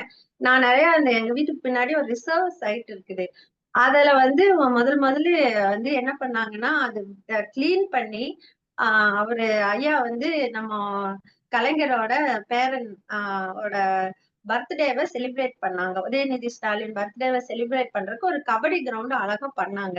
எனக்கு வந்து நான் ஒரு பிளேயர். நான் காலேஜ்ல இருக்கிறப்போ டென்னிஸ், த்ரோ பால் நிறைய விளையாடுவேன். இன்டர் காலேஜ் மீட்லயும் போயிருக்கேன் நிறைய. எனக்கு இந்த விளையாட்டுங்கிறது ரொம்ப பிடிக்கும். அப்ப இப்ப நான் உட்கார்ந்து இருக்கிற இந்த ரூம்ல இருந்து ஜன்னல்ல இருந்து பார்த்தாவே அந்த கிரவுண்ட் அழகா தெரியும். நான் அவங்க வந்து ஃபைனல்ஸ் விளையாடுறப்போ அவங்க அந்த கிரவுண்ட் அவ்வளவு அழகா பண்ணி வச்சிருந்தாங்க. சரி, இந்த ஃபைனல்ஸ் முடிஞ்ச உடனே நம்ம இந்த கிரவுண்டை யூஸ் பண்ணிக்கலாம், நம்ம திருப்பி புதரெல்லாம் ஆயிரும் அப்படின்னு சொல்லிட்டு நான் அந்த பசங்களை எல்லாம் சேர்த்தி நான் அந்த கிரவுண்டை வந்து நாங்கெல்லாம் சேர்ந்து ஒரு டென்னிஸ் கோர்ட் மாதிரி எல்லாம் கரெக்டா அளந்து நெட்டெல்லாம் போட்டு விளையாட ஆரம்பிச்சோம். விளையாட ஆரம்பிச்சு கொஞ்ச நாள் ஆனும் எல்லா கேர்ள்ஸ் எல்லாம் லேடிஸ் எல்லாம் வந்து விளையாண்டாங்க, வாக்கிங் போனாங்க. திரும்பி வர ஆரம்பிச்சிருச்சு. இப்ப நானும் எல்லாத்தையும் கொஞ்சம் கொஞ்சமா வச்சு எல்லாம் கிளீன் பண்ணிட்டே இருந்தேன். ஆனா என்னால முடியல. ஏன்னா வர்றவங்க கம்மியாயிட்டாங்க, யாரும் ரிஸ்க் எடுக்கிறது இல்ல. அதுக்கப்புறம் தான் கொஞ்சம் விஷயத்த அப்படியே பாக்குறப்போ உள்ளுக்குள்ள நிறைய விஷயங்கள் இருக்கு. இப்ப நாங்க இருக்கிற ஏரியா வந்து ஒரு நல்ல மெயின் ஏரியா, ராதாகிருஷ்ணா மில்ஸ் அப்படிங்கிற ஒரு பிஎஸ்டி கிட்ட மிகப்பெரிய ஒரு நல்ல இடம் அது. ஆனா என்ன நடந்திருக்குன்னா, இந்த இடத்த வந்து நிறைய பேரு ரிசர்வ் சைட்ட வந்து இது பண்ணி ஏமாத்தி வித்திருக்காங்க. அதெல்லாம் இப்பதான் எனக்கு கொஞ்சம் கொஞ்சமா தெரிஞ்சது. அந்த மண்ணாசையின் காரணமாக அந்த பெரியவங்க, இந்த காலத்து பெரியவங்க நிறைய பேர் வித்து, அதாவது கம்மி விலைக்கு வித்து இது பண்ணிருக்கிறாங்க. அதெல்லாம் கொஞ்சம் கொஞ்சமா தெரிய வந்தது. அப்ப அவங்க எல்லாம் இப்ப வந்து இறந்துட்டாங்க. இப்ப நான் இப்போ வந்து அத பெருசா சொல்ல போறதில்ல. இதுல இருந்து எனக்கு என்ன பாடம்னா, நீங்க அந்த மாதிரி பண்ணீங்க. ஆக்சுவலா இந்த ரிசர்வ் சைட் வந்து ஒரு பார்க் பண்றதுக்காக தான் விடப்பட்டிருக்குது. நாங்க 96 வீடு இருக்கு. அந்த பார்க் பண்ண வேண்டிய அந்த இடத்த இப்படி பண்ணிட்டாங்க. அது புதராதான் இத்தனை நாள் இருந்தது. இப்ப நான் என்ன நினைக்கிறேன்னா, அவங்களே இறந்துட்டாங்க. அவங்க பண்ண அந்த தவறுகள் எல்லாமே வந்து அது அவங்க இறந்ததோட முடிஞ்சிருச்சு. இனி வர இளைஞர்கள் வந்து இத வந்து நல்லா பயன்படுத்தணும் அப்படின்னு சொல்லிட்டு நானு இப்ப வந்து ஒரு பொறுப்பாளரா இப்ப ரீசெண்டா ஒருத்தரை நியமிச்சிருக்காங்க. அவங்க கிட்ட ரிக்வெஸ்ட் பண்ணேன். ஏன்னா நம்ம காலனில இவ்வளவு பெரிய ரிசர்வ் சைட் இருக்குது. இத வந்து குழந்தைங்க விளையாடுறதுக்கும் நாங்கெல்லாம் விளையாடுறதுக்கும் உடற்பயிற்சி செய்யறதுக்கும் பயன்படுத்தணும்னு சொல்லிட்டு அவர்கிட்ட விண்ணப்பம் வச்ச. அவரும் இப்ப பார்க் பண்ணி தர்றேன்னு சொல்லியிருக்காரு. இத வந்து நான் ஏன் வந்து இத சொல்றேன் அப்படின்னா, இந்த மண் ஆசைனால இந்த ரொம்ப பேராசைப்பட்டு பெரியவங்க எல்லாம் அவங்களே இப்ப இறந்துட்டாங்க. அதனால என்ன பயன்? இப்ப இந்த நம்ம குழந்தைகளா விளையாடுறதுக்குன்னு விட்ட இடத்த இவங்க ஏமாத்தி வித்து, அது மூலமா இவங்க என்னத்தை எடுத்துட்டு போனாங்க? போறப்போ இறந்தப்புறம் எதுவுமே அவங்களுக்கு கிடைக்கல. ஆனா அதே அவங்க நேர்மையா இருந்திருந்தாங்கன்னா, அதுக்குன்னு அலாட் பண்ண அந்த இடத்துல பார்க் எப்பவோ வந்திருக்க வேண்டியது. 25 வருஷத்துக்கு முன்னாடி வந்திருக்க வேண்டியது. அப்ப அந்த 25 வருஷமா எத்தனை குழந்தைங்க விளையாண்டுருக்கலாம்? எத்தனை பேர் அதை பயன்படுத்தி இருக்கலாம்? ஆனா இவங்களோட பேராசையினால அதெல்லாம் தடுக்கப்பட்டு, இப்ப நாங்கெல்லாம் சேர்ந்து ரிட்டையர் ஆனவங்க எல்லாம் சேர்ந்து டீச்சர்ஸ் எல்லாம் சேர்ந்து இந்த முயற்சி பண்ணி இப்ப அந்த இடத்த வந்து நாங்க நல்லா பயன்படுத்திட்டு இருக்கோம். இது நான் வந்து சொல்ல வேண்டிய முதல் இது. அதுல வந்து பார்க் பண்ணி தர்றேன்னு அவரு ப்ராமிஸ் பண்ணிருக்கிறாரு. அது பண்ணிடுவாரு. அதே மாதிரி நான் இப்ப இருக்கிற வீடும் அப்படிதான். எனக்கு வந்து எங்க மாமனாரு பாதியா எழுதி கொடுத்தாரு. ஆனா நான் வந்து கரெக்டா எல்லாம் பாக்கல. மாடு கட்டிட்டு இருந்தாங்க. அந்த காலத்துல மாடு வந்து வீட்டுல வச்சிருந்தாங்க. அந்த இடத்த மட்டும்தான் எங்க மாமனார் எங்களுக்கு எழுதி கொடுத்தாரு. நான் எங்க குழந்தைனாருக்கெல்லாம் முன்னாடி கொஞ்சம் அதிகமா எழுதினேன். நான் எங்க வீட்டுல அவர்கிட்ட சொல்லிட்டேன், நமக்கு ஒரு பொண்ணு, அவங்களுக்கு 2 குழந்தைங்க. இருக்கிறத வச்சு நம்ம இருந்தா போதுன்ட்டு இப்ப 5 சென்ட்ல எங்களுக்கு பாதி விட கம்மியா தான் கொடுத்தாங்க. இருந்தாலும் நாங்க வந்து அதுல 4 ஃப்ளோர் கட்டிட்டோம். கட்டிட்டு இப்ப வந்து ஃப்ளோர் கட்டியிருக்கிறோம். 4வது வீட்டுலதான் நான் இப்ப இருந்துட்டு பேசுறேன். கீழே 3 வீடு இருக்கு. 2 வீடு வாடகைக்கு விட்டோம். ஆனா நான் என்ன நினைக்கிறேன்னா, சின்னதா இருந்தாலும் சந்தோஷமா இருக்கணும். அதுதான் என்னோட எய்ம். இப்ப நான் வந்து 3 ஏக்கரா தோட்டத்துல இருந்த வீடு முன்னாடி அவ்வளோ ரோஸ் இருக்கும். அவ்வளோ பெரிய தோட்டம். பின்னாடி மலை அடிவாரத்துல சார்கிட்ட நான் நிறைய சொல்லியிருக்கேன். இந்த நிகழ்ச்சியிலேயே நிறைய சொல்லியிருக்கிறேன். மலை அருவி வரும் பின்னாடி. இந்த புரட்டாசி மாசம் எல்லாம் சட சட சடன்னு சவுண்ட் கேட்கும். அந்த மாதிரி இயற்கை சூழ்நிலையில நான் வாழ்ந்தவ. ஆனா கல்யாணம் ஆனப்புறம் ஒரு பெண் என்ற காரணத்தினாலே என்னமோ எங்க லைஃப் வந்து எப்படி ஆயிருக்கு, ஒரு அர்பன் சிட்டில மொட்டை மாடியில 5 செடி 6 செடி தான் வைக்க முடியுது. ஆனா எனக்கு அப்போ எனக்கு ரொம்ப வருத்தமா இருந்தது. ஐயோ நமக்கு தோட்டம் இல்லையா, நமக்கு இந்த தோட்டம் எல்லாம் இல்லையா, இது எல்லாமே தம்பிக்கு தானே போகும். இப்ப போனாலும் அது அந்நியமாதான் தெரியுது, நம்மளுது இல்லையே அப்படின்னு சொல்லிட்டு. அந்த மாதிரி அந்த மண்ணுல நாங்க எவ்வளவு அழகா வளர்ந்து அந்த வயல் எல்லாம் அப்படி காலெல்லாம் புண்ணாகிற வரைக்கும் நெல்லெல்லாம் வந்து விளைச்சு அந்த நாத்தெல்லாம் நட்டு அத்தனை கஷ்டப்பட்டிருக்கோம். ஆனா அந்த மண் வந்து எங்களுக்கு சொந்தம் இல்ல, என் தம்பிதான் வச்சிருக்கான். இருந்தாலும் அவங்க நல்லா இருக்கட்டும்னு நாங்க வந்துட்டோம். இப்ப இங்க இருக்கிற இடத்துல வந்து நான் வந்து என் குழந்தையாருக்கு விட்டு கொடுத்துட்டு சின்ன இடத்துலதான் நாங்க வீடு கட்டியிருக்கிறோம். இப்போ வந்து என்னன்னா, எங்க குழந்தையார் வந்து பக்கத்து வீட்டுல அட்ஜசன்ட் வீட்டுல கொஞ்சம் தள்ளி கட்டிட்டாரு. அவங்க இப்ப டெய்லி சண்டை போட்டிருக்காங்க. நான் எங்க வீட்டுல அவர்கிட்ட சொன்னேன், ஒரு அடி தள்ளியே உள்பக்கம் கட்டிருங்க, எதுக்கு அவங்க கூட எல்லாம் சண்டை போடணும், நாங்க ஆரம்பத்திலேயே தள்ளி கட்டிட்டோம், அதனால பிரச்சனை இல்லை. ஆனா அவங்க வந்து கரெக்டா கட்டி இப்ப டெய்லி சண்டை. இது என்னன்னா, நம்ம சார் சொன்ன மாதிரி, அருண் சொன்ன மாதிரி நிலையாமைதான். நானும் அலெக்சாண்டர் எல்லாம் எழுதி வச்சா அவரே சொல்லிட்டாரு. பட்டினத்தாரு இவங்க எல்லாம் சொல்றது பாக்குறப்ப இப்போ மரணம் எப்படி இருந்தாலும் நமக்கு நிச்சயம். இருக்கிற கொஞ்ச நாள்ல இருக்கிற இடத்துல நம்ம சந்தோஷமா இருக்கணுங்கிறதா எனக்கு. இந்த சின்ன சின்ன சண்டை, இந்த சின்ன சின்ன அடி பிரச்சனை எல்லாம் பேசிட்டு சண்டை போட்டு இருக்கிறத விட ஒரு மோசமான செயல் எதுவும் இல்ல. இப்ப நாங்க விட்டு கொடுத்து வீட்டை தள்ளி கட்டினங்காட்டிக்கு அவங்க எங்களை அப்பப்ப சொல்லிட்டே இருப்பாங்க. இப்ப கமலா சுந்தரராஜ் எப்படி கட்டினாங்க, அவரு வந்து அவர் அப்படி அப்ரிசியேட் பண்ணுவாங்க. இதனால நம்ம என்னத்தை எடுத்துட்டு போறோம், ஒண்ணும் இல்ல. அவங்களுக்கும் சந்தோஷம் நம்ம தள்ளி கட்டினதுனால. இப்ப எங்க கொழுந்தாரு வந்து கரெக்டா கட்டினதுனால டெய்லி சண்டை நடக்குது. அதே மாதிரி எங்களுக்கு ஹஸ்பண்டுக்கு ஒரு தோட்டம் இருக்கு. அந்த தோட்டம் வந்து ஒரு 3 ஏக்கர் தோட்டம். அது கருவேப்பிலை எல்லாம் இருக்கு. அது ஒரு வில்லேஜ்ல இருக்கு. இப்போ இவங்க வந்து சரியா போய் பார்க்காம இவரோட ரிலேஷன் ஒருத்தரை பார்க்க சொல்லிட்டாங்க. அவரு ஜாலியா கண்டுக்கிறது இல்ல. என்ன நடந்தாலும் கண்டுக்கிறது இல்ல. எங்களுக்கு காசு கொடுக்கறது இல்ல. கிட்டத்தட்ட 30 வருஷம் நான் கல்யாணம் ஆகி அப்படியேதான் இருக்கு. அந்த தோட்டத்து ஓரமா ரோடு போட்டிருக்கிறாங்க. ரோடு போடுறப்ப என்ன பண்ணிட்டாங்க, இப்போ எங்க தோட்டத்துல கிட்டத்தட்ட 5 சென்ட்டுக்கு மேல ரோடுக்கு போயிருச்சு. இப்ப போய் அளந்து பாக்குறப்பதான் தெரியுது ரோடுக்கு போயிருச்சுன்னு. பார்த்தா அந்த ரோடு இருக்க வேண்டியது இன்னொருத்தர் தோட்டத்துல. அது அவங்க வந்து அந்த புறம்போக்கு நிலத்துல அவங்க கிணறு பக்கத்துல மாடெல்லாம் கட்டிட்டு அவங்க யூஸ் பண்ணிட்டு இருக்காங்க. நாங்க போய் அளந்து பாக்குறப்பதான் தெரியுது எங்க அந்த நிலம் வந்து ரோடுக்கு போயிருச்சு. இவங்க வந்து இத்தனை நாள் எங்க மாமனார் ஆகட்டும் எங்க ஹஸ்பண்ட் ஆகட்டும் எல்லாம் சிட்டிக்குள்ளார இருக்கிறதுனால கண்டுக்கவே இல்லை. அப்புறம் நாங்களாம் போய் அளந்து பார்த்துட்டு நாங்க சொன்னோம், அந்த தோட்டத்துக்காரர்கிட்ட சொன்னோம், எங்க உங்களோட இடத்துலதான் ரோடு போகணும், இப்படி ஆயிடுச்சுன்னா. அவர் பயங்கரமா சண்டை போட்டாரு. அப்புறம் அவர் கேன்சர் வந்து இப்ப ரீசெண்டா இறந்து போயிட்டாரு. இப்ப நான் இவர்கிட்ட அதான் சொன்னேன், பரவாயில்ல கவர்மெண்ட்டுக்கு ரோட்டுக்கு நம்ம இடம் கொடுத்த மாதிரி நினைச்சுக்கலாங்க, என்ன ஆனாலும் பரவாயில்ல. அதுவும் இப்ப நாங்க பாகம் பிரிச்சோம். இப்ப ரீசெண்டா எங்க மாமனார் இறந்தப்புறம் பாகம் பிரிச்சப்போ அந்த ரோடு போன இடம் வந்து எங்க பாகத்துல வந்துருச்சு. எங்க வீட்டுல அவர்கிட்ட நான் அதான் சொன்னேன், பரவாயில்ல விடுங்க, நம்ம கவர்மெண்ட்டுக்காக நிலம் கொடுத்த மாதிரி நினைச்சுக்கலாம், விட்டுறலாம் அப்படின்ட்டு. இப்ப 3 சென்டோ 4 சென்டோ அதுக்கு போயிடுச்சு. எங்களுக்கு அந்த அந்த ரோட்டுக்கு போயிடுச்சு எங்களோட நிலம். சோ இந்த மாதிரி நிலத்தை பத்தி நம்ம ரொம்ப வந்து சண்டை பிடிக்கிறது, இந்த மாதிரி போய் கோர்ட்டுக்கு போறது, இது சார் சொன்ன மாதிரி அதுக்கு செலவு பண்றது, இது எல்லாமே என்ன பொறுத்தளவு ஒரு தவறான செயல். அதாவது விட்டு கொடுத்து போகணும், எல்லாரும் சந்தோஷமா இருக்கணும். நம்ம எவ்வளவு கொஞ்சம் லைஃப் இஸ் வெரி ஷார்ட், இருக்கிறத நாட்கள்ல ரொம்ப சந்தோஷமா விட்டு கொடுத்து போனா நல்லா இருக்குங்கிறதா என்னுடைய தாழ்மையான கருத்து. என்னோட தோட்டத்தை எக்ஸ்பீரியன்ஸ் எல்லாம் ஷேர் பண்றதுக்கு எனக்கு ஒரு வாய்ப்பு கொடுத்தமைக்கு இந்த யாவரும் கேளீர் இலக்கிய மையத்துக்கு மனமார்ந்த நன்றியை தெரிவித்துக் கொள்கின்றேன். நன்றி, வணக்கம். நன்றி நன்றி நன்றி அம்மா. நன்று, நல்ல உரை.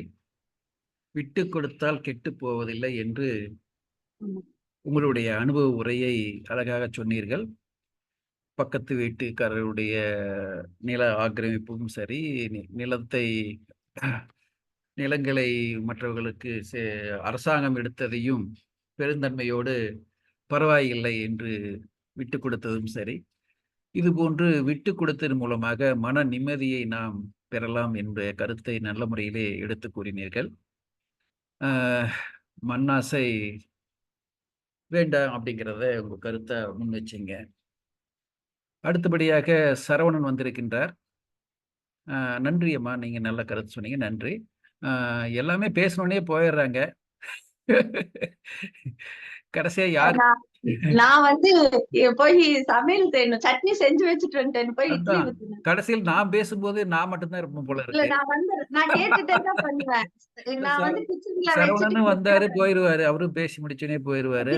கருணாநிதி மட்டும்தான் எனக்கு மட்டும் நானே பேசிக்க வேண்டியதுதான். இல்லைங்க ஐயா, நான் கேட்பேன் நீங்க பேசுறது இப்ப போய் கிச்சன்ல கேட்பேன். நல்லதுமா, நல்லது நல்லது நல்லது. சரவணன் வாங்க, உங்க கருத்தை முன்வைங்க. வணக்கம். தவறாக எடுத்துக்கொள்ள வணக்கம். பேசுறதுக்கு தயாரா இருக்கீங்களா? ஐயா, நான் திடீர்னு தான் உள்ள நுழைஞ்சேன், இருந்தாலும் என்னுடைய கருத்தை சொல்லிடுறேங்க ஐயா, அப்பதான் அந்த நிகழ்ச்சி வேற சிறப்பா இருக்கும். சரி, நீங்க கடைசியா இருந்தா உங்களுக்கு கேட்கறதுக்கு வேற யாரும் இருக்க மாட்டாங்கன்னு முன்னாடி வந்துக்கிறீங்க, பரவாயில்ல, போய் பேசிடுங்க. நானும் விட்டு கொடுத்துறேன். நீங்க பேசுங்க, நான் கடைசியா பேசிக்கிறேன். இல்ல இருக்கட்டும். தலைவர் இருக்காரா, அவரு இன்னும் வந்தாரா இல்லையா தெரியல. நான் என்ன சொல்ல வேண்டியது இருக்கு பார்க்கலாம், சொல்றேன். சொல்லட்டுமா? சொல்லுங்க ஐயா. சரி, நல்லது. இன்றைய தலைப்பு மண்ணாசை. கேக்குதா? சரி, கேக்குதுங்க ஐயா, கேக்குதுங்க ஐயா. மண் என்பது எல்லோருக்குமே ரொம்ப முக்கியமானதுதான். மண் என்பது பஞ்சபூதங்களில் ஒன்று. பஞ்சபூதங்களில் முதன்மையானது என்று கூட சொல்லலாம். எடுத்தோடனே சொல்லக்கூடியது நீர் சொல்லுவாங்க. நீர், நிலம், நெருப்பு, காற்று, ஆகாயம் அப்படின்னு சொல்லி வரிசையா பஞ்சபூதங்களை சொல்லுவாங்க. அப்படி பார்த்தா அந்த வரிசையில பார்த்தா நீருக்கு அடுத்து நிலம் இருக்கிறது. ஏன்னா நீர் அதிகமா இருக்கனால நீரை முதல்ல சொல்றாங்கன்னு நினைக்கிறேன். ஏன்னா கடலினுடைய பரப்பளவு அதிகம், நிலத்தினுடைய பரப்பளவு அதோட குறைவு அப்படின்னு எடுத்துக்கலாம்.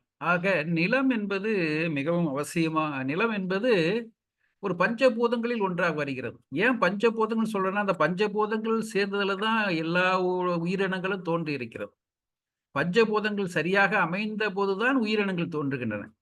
அது சரியாக அமையாத மற்ற இடங்களிலெல்லாம் எங்கும் உயிரினங்கள் தோன்றவில்லை. இதுவரைக்கும் மற்ற இடங்களில் உயிரினங்கள் தோன்றியதாக இதுவரையிலும் கண்டுபிடிக்கப்படவில்லை. ஆக மண்ணுக்கு பெரிய விசேஷம், நம்ம பூமிக்கு, இந்த நிலத்துக்கு பெரிய விசேஷம் என்னன்னு சொன்னா, இங்கு உயிரினங்கள் தோன்றுவதற்கான அனுகூலமான சூழல் இருக்கிறது. ஆக மண் என்பதுதான் நமக்கு தாய் மாதிரி. எல்லா உயிரினங்களுக்குமே தாய் எது என்று சொன்னால் மண் தான். இந்த மண் வந்து நமக்கு ஒரு தாய் மாதிரி இருந்துகிட்டு எல்லா வளத்தையும் கொடுத்துக்கிட்டு இருக்கு, எல்லாத்தையும் கொடுக்கிறது, எல்லோருக்கும் கொடுக்குது. ஒருத்தருக்கா சொல்ற மாதிரி கொடுத்ததெல்லாம் கொடுத்தான், யாருக்காக கொடுத்தான், ஒருத்தருக்காக கொடுத்தான், இல்லை ஊருக்காக கொடுத்தாங்கிற மாதிரி. யாருக்கு கருணாநிதி கொடுத்தாரு, சரவணன் கொடுத்தான்னு இல்லை, இந்த உலகத்தில் உள்ள எல்லா மனிதர்களுக்கும் எல்லா உயிரினங்களுக்காகவும் தான் இந்த இயற்கை இறைவன் கொடுத்து கொண்டிருக்கின்றார். உலகம் கொடுத்து கொண்டிருக்கிறது, மண் கொடுத்து கொண்டிருக்கிறது, அப்படி வச்சுப்போம். ஆக இது போன்று கொடுக்கப்பட்டது மிக முக்கியமானது மண்.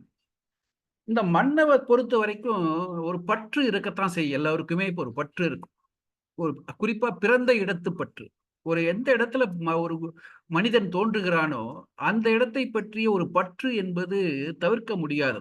நான் பிறந்த மண் அப்படிங்கிற மாதிரி அந்த இடத்த, அந்த ஊரை, அந்த இடத்த, அதை வந்து நமக்கு ஒரு பிரியமான ஒரு இடமா இருக்கும்.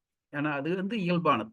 ஆக அப்படி இருக்கக்கூடிய மண்ணை பொறுத்து இப்ப கூட கமலா நேரு பேசும்போது அவர்கள் ஓடி ஆடி விளையாடி கழித்த அந்த மண் அந்த இடத்துல இப்ப எனக்கு இல்லை, என் தம்பிக்கு தான் போச்சுங்கிற அப்படி அதுவே ஒரு தம்பிக்கு போனதையே இங்க ஒரு பெரிய ஆதங்கமா தான் சொல்றாங்க. ஆக அவங்களுக்கு இல்லாம போயிடுச்சுங்கிற வருத்தம் இருக்கத்தான் செய்யுது. ஆக பிறந்த இடத்தினுடைய நட்பு, உரிமை, அந்த பாசம் என்பது, பற்று என்பது எல்லோருக்குமே இருக்கும்.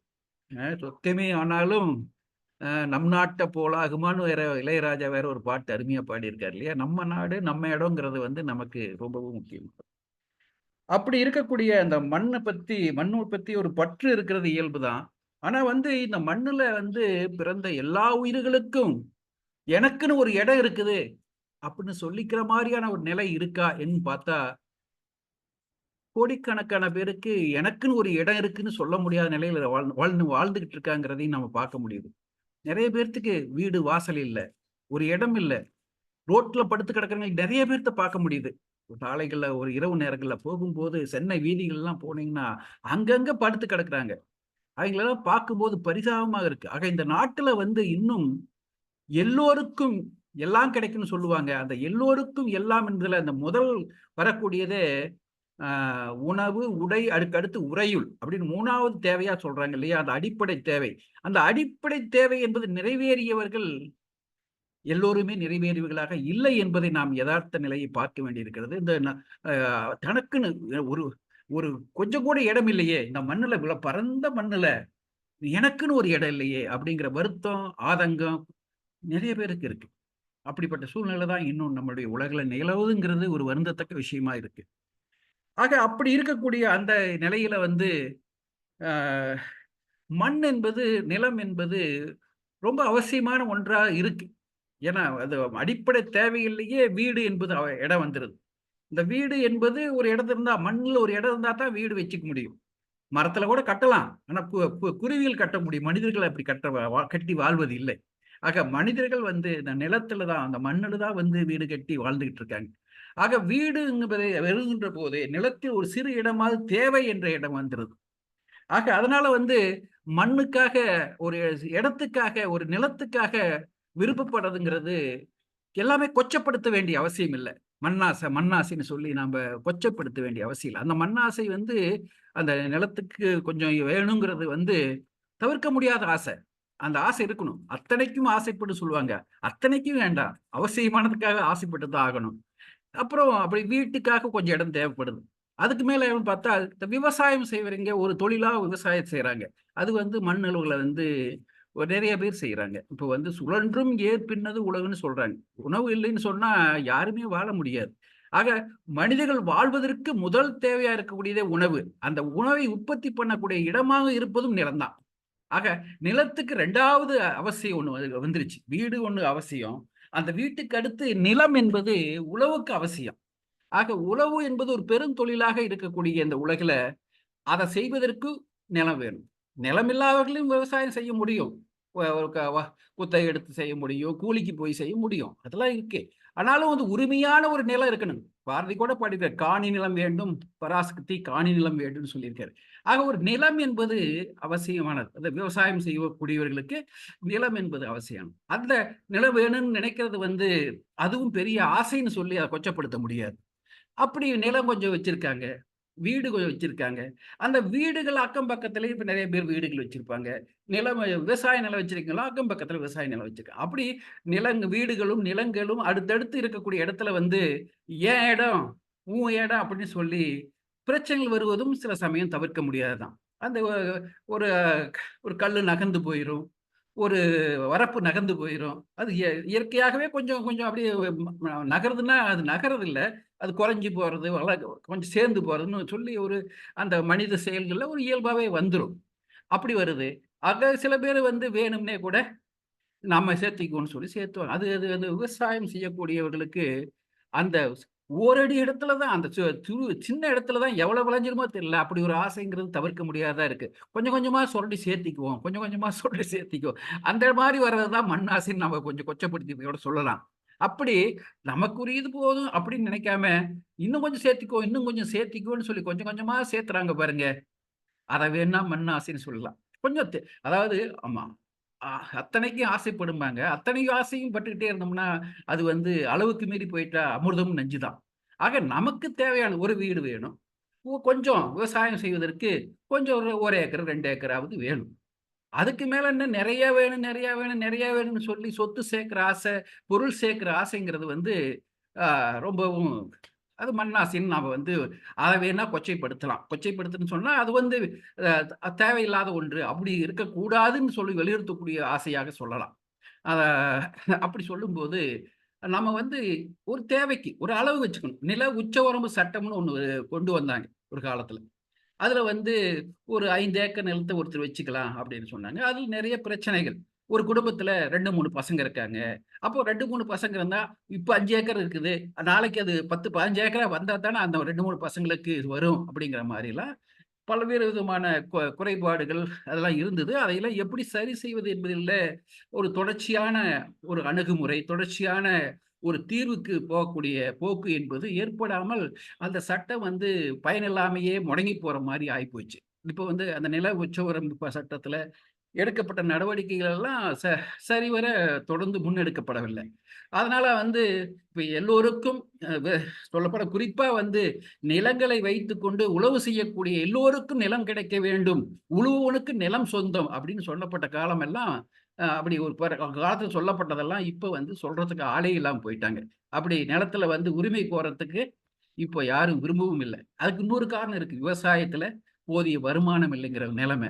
இப்போ நெறைய நிலம் வச்சிருக்கீங்களும் முழுமையான அளவுக்கு விவசாயம் செய்றதில்ல. நெறைய நிலங்கள் சும்மா கிடக்குது. எந்த விதமான விவசாயம் செய்யாம புல்லு முளைச்சு கிடக்குது. ஆடு, மாடு மேய்ஞ்சுகிட்டு இருக்குது. இப்படிப்பட்ட சூழ்நிலையில இன்னைக்கு விவசாயம் இருக்குங்கிறனால, இன்னைக்கு நிலங்களுக்கு ஆசைப்படக்கூடிய மனிதர்கள் குறைந்து வருகிறார்கள். இருக்கிறவர்களே இந்த நிலத்த வச்சுக்கிட்டு என்ன பண்றது அப்படின்னு நினைக்கிறாங்க. "நிலமென்று அசையி இருப்பாரைக் காணின் நிலமென்றும் நல்லால் நகும். இளமென்று அசையி இருப்பாரைக் காணின் நிலமெனும் நல்லால்ன்னு நகும்" என்று திருவள்ளுவர் சொல்லியிருக்காரு. நிலத்த என்கிட்ட இல்லையேன்னு சொல்லிட்டு இருக்கிறத பார்த்து நிலம் பார்த்து பரிகாசமா சிரிக்கும். இல்லையா? நான் எவ்வளவு குடுத்திருக்கிறேன். இவ்வளவு குடுத்துட்டு இல்லைன்னு சொல்லிட்டு இருக்காங்களே அப்படின்னு சொல்லி, நிலம் வந்து பரிஹசிக்கும்னு சொல்லி ஒரு திருக்குறள். அப்படின்னா நமக்கு நிலத்தையும் குடுத்து, அந்த நிலத்தையும் சும்மா வச்சுக்கிட்டோம்னா அது என்ன அர்த்தம்?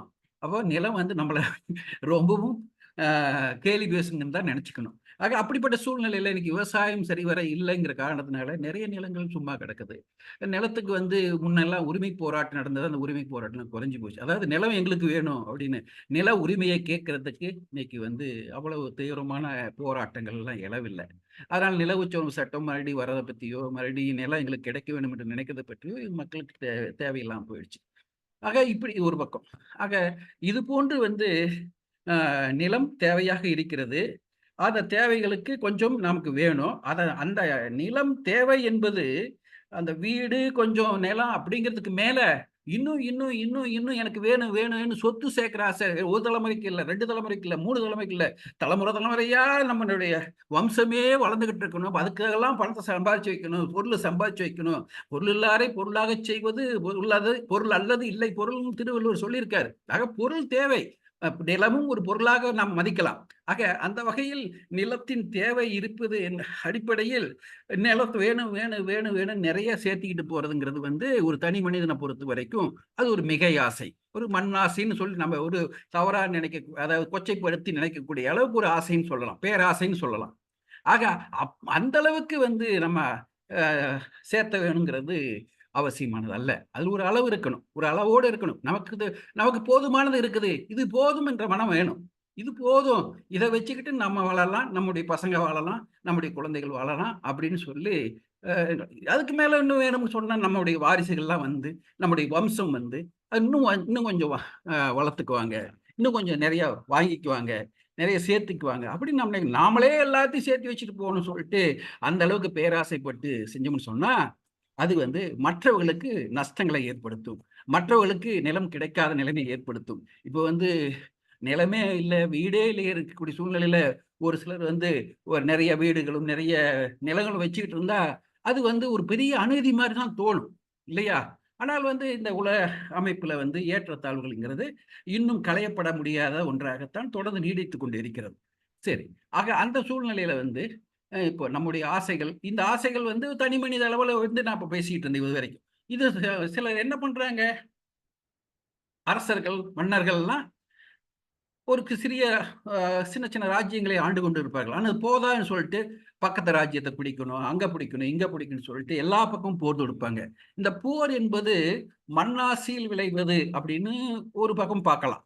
இன்னொரு பக்கம் சரி நம்ம நாட்டு மக்களுக்கு நிறைய செல்வங்களை கொடுக்கணும், நிறைய வாழ்வை கொடுக்கணும், நல்ல வாழ்வை கொடுக்கணும் அப்படிங்கிறதுக்காக மன்னர்கள் வந்து தங்களுக்கு செல்வம் நிறைய வேணும் அப்படின்னு நல்ல மன்னர்களா இருந்தா மக்கள் வந்து சௌகரியமா வாழணும், வசதியா நல்லபடியா வாழணுங்கிறதுக்காக மக்களுக்கு கொடுப்பதற்காக வசதிகளை பெருக்குவதற்காக, தொழிற்சாலைகளை பெருக்குவதற்காக, வேலை வாய்ப்புகளை பெருக்குவதற்காக பக்கத்து நாட்டில எல்லாம் நம்ம கொஞ்சம் அதிக இடம் வேணும். ஏன்னா நிலம் இருந்தா தான் எதுவும் நிலம் இல்லாம இப்ப சின்ன சின்ன நாடுகள் இருக்கு, சின்ன சின்ன மாநிலங்கள்லாம் இருக்கு. அவங்க எல்லாம் நிலம் இல்லாதனால வளர்ச்சி வர முடியாம தவிக்கிறாங்க. ஆக வளர்ச்சி பெறுவதற்கு நிலத்தை சார்ந்திராமல் வேறு ஏதாவது இருக்கா, தொழிற்சாலைகளை கொஞ்சம் வேற மாதிரி செய்யலாமா, அறிவியல்ல ஏதாவது முன்னேறலாமா அப்படிங்கிறதுல கான்சென்ட்ரேட் பண்றாங்க. ஆக பெரிய நிலப்பரப்பு இருக்கும்போது வளர்வதற்கான வாய்ப்புகள் அதிகமா இருக்கு. அதே சமயம் நிலப்பரப்பு குறைவாக இருக்கும்போது வளர்வதற்கான வாய்ப்பு குறையுது. அது ஒரு தேவை. அதுக்காக வந்து நாடுகளை பெருசாக்கணும், நிறைய நாடுகளை பிடிக்கணும், நம்முடைய ராஜ்யத்தை பெருசாக்கணும் அப்படிங்கிறது வந்து சில அரசர்கள் ஒரு நியாயமான தேவையாக செய்தார்கள். ஆனா பலருக்கு வந்து நம்ம பெரிய நாட்டு ஆளணும், இப்போ அலெக்சாண்டரை பத்தி எல்லாம் சொன்னாங்க, நெப்போலியன் போனவங்களா அதே மாதிரி உலக நாடுகள் எல்லாம் சண்டை போட்டுட்டு வந்தாங்க. பிரிட்டிஷ் இந்தியா கூட எங்களுடைய சூரியன் உதிக்காத நேரமே இல்லாத அளவுக்கு உலகத்துல பல நாடுகளையும் நாங்க பிடிச்சிருக்கிற அளவுக்குலாம் ஆங்கிலேயர்களும் இருந்தாங்க. ஆக இப்படியெல்லாம் அது எல்லாமே என்ன காரணம்னு சொன்னா ஒரு பொருளாதார காரணம் தான். அந்த நாட்டில் இருக்கக்கூடிய தொழிற்சாலையில் இருக்கக்கூடிய பொருட்களை விற்பனை செய்வதற்கு சந்தையை கைப்பற்றுவதற்காக தான் பெரும்பாலும் இந்த அவங்க காலனி ஆதிக்கங்களை உருவாக்குனது என்பது அது ஒரு பொருளாதார நோக்கத்தோடு தான். அதையே ஆட்சி செஞ்சு அதிலேயே சர்வாதிகாரியாகி அதுலேயே வந்து மற்ற நாட்டுடைய வளங்களை எல்லாம் சுரண்டி இப்படியான ஒரு போக்கு வளர்ந்தது. ஆக அது வந்து ஒரு தேவை, பிறகு வந்து ஒரு பேராசையா மாறுது, ஒரு ஒரு பெரிய சர்வாதிகாரமாக மாறுகிறது. இப்படித்தான் வந்து உலகத்தினுடைய போக்குகள் போய்கொண்டிருக்கிறது. ஆக மண் தேவை, அதுக்காக சில சில உரிமை போராட்டங்களா அக்கம் பக்கத்துல வர்றது இதெல்லாம் சகஜமானதான். இப்போ வந்து எது சரி எது தவறுங்கிறது வரையறுக்கிறதுக்கு சட்டமும் நீதிமன்றம் இருக்கு. அந்த சட்டம் நீதிமன்றமும் என்ன செய்யுது, இது இது இது இது சரியானது, இது இது சரியில்லாததுன்னு சொல்லி ஒரு சில தீர்மானத்துக்கு வந்து அந்த பிரச்சனைகளுக்கு ஒழுங்குபடுத்துகிறது, அந்த பிரச்சனைகளை தீர்த்து வைக்கிறது. ஆக இது மாதிரி வந்து விஷயங்களை சரிப்படுத்திக் கொள்வதற்கான வழிவகை இருக்கிறது. ஆக ஆனா இப்படியெல்லாம் பார்த்தா சொன்னாங்க, பட்டணத்தார் சொன்னாரு, அவர் சொன்னாரு, இவர் சொன்னாரு. கடைசியில் என்ன வருது? அலெக்சாண்டர் போகும்போது என்னுடைய கையில் எதுவும் இல்லை, நல்லா பார்த்துக்குங்க, நான் எதையும் கொண்டு போகல, போகும்போது எதையும் கொண்டு போகலன்னு சொல்லி கையை வந்து வெளியில் நீட்டிட்டு இருக்க மாதிரி தன்னுடைய கல்லறை அமைக்கவோ அல்லது இறுதி ஊர்வலம் செல்லும்போது தன்னுடைய கையை 2 பக்கமும் நீட்டி விடும்போது சொன்னதாக சொல்லப்படுகிறது. ஆக அவ்வாறு வந்து போகக்கூடியவர்கள் எதுவுமே சொத்தை கொண்டு போறதில்ல. 6 அடி நிலம் சொந்தமடான்னு நம்ம பாடல் ஏதோ ஒன்று இருக்கு. என்னடா சொந்தம்னு சொன்னா கடைசியில் 6 அடி நிலம் தான். எவ்வளவுதான் சொத்து சேர்த்தாலும் கடைசியில் நம்மோடு இருப்பது என்பது 6 அடி நிலம் தான் சொன்னாங்க. அந்த 6 அடி நிலத்துக்கு கூட இப்போ உத்தரவாதம் கிடையாது. எல்லாமே எரிச்சிடுறாங்க. எரிச்சது ஆவியா போயிருது, இயற்கையோடு கலந்துறது, காற்றோடு கலந்து விடுகிறது, அந்த சாம்பலும் நீரோடு கலந்து போய் விடுகிறது. ஆக இயற்கையோடு கலந்து போய் விடக்கூடியதாக இருக்குது. ஆனால் 6 அடி நிலமும் கூட இன்னைக்கு உத்தரவாதம் கிடையாது. ஒரு 6 அடி நிலம் சொந்தம்னு சொல்லிட்டு ஒரு மண்ணில் புதைக்கிறவங்க கூட என்ன ஆகுதுன்னா, அது மேல ஒண்ணு மேல ஒண்ணா புதைச்சு யாருக்குமே அது சொந்தம் இல்லாம போயிருது, எல்லோருக்கும் சொந்தமா போயிருது. ஆக அப்படிப்பட்ட சூழ்நிலையில கடைசியில் ஒண்ணுமே வருவதில்லைங்கிறது தான் உண்மை. உண்மையா வரக்கூடியதுன்னு சொன்னா வள்ளுவர் சொன்ன மாதிரி ஈதல் இசைப்பட வாழ்தல் அது வல்லது ஊதியம் இல்லை உயிர்க்குன்னு சொல்லுவாங்க இல்லையா, அந்த இசை, அந்த புகழ் தான் மனிதனோடு தொடர்ந்து வரக்கூடியதா இருக்கு. ஆக அந்த அதுதான் அதை நினைச்சுக்கணும் நாம. எல்லாருமே நாமன்னு இல்லை, எல்லாருக்குமே வந்து நாம வந்து ஒரு அளவான ஆசைகளோடு வாழ்ந்து மக்களுக்கு மற்றவர்களுக்கு அதிக துன்ப துயரங்களை தராமல் முடிந்த அளவுக்கு உதவி சேவைகள் செய்து வாழ்வது என்பதுதான் நியாயமான ஒன்றாக இருக்க முடியும். அதுதான் வந்து அவனுக்கு ஒரு நிரந்தர சொத்தாகவும் நிரந்தர வசதியாகவும் தொடர்ந்து இருக்கக்கூடியதாக இருக்க முடியும்.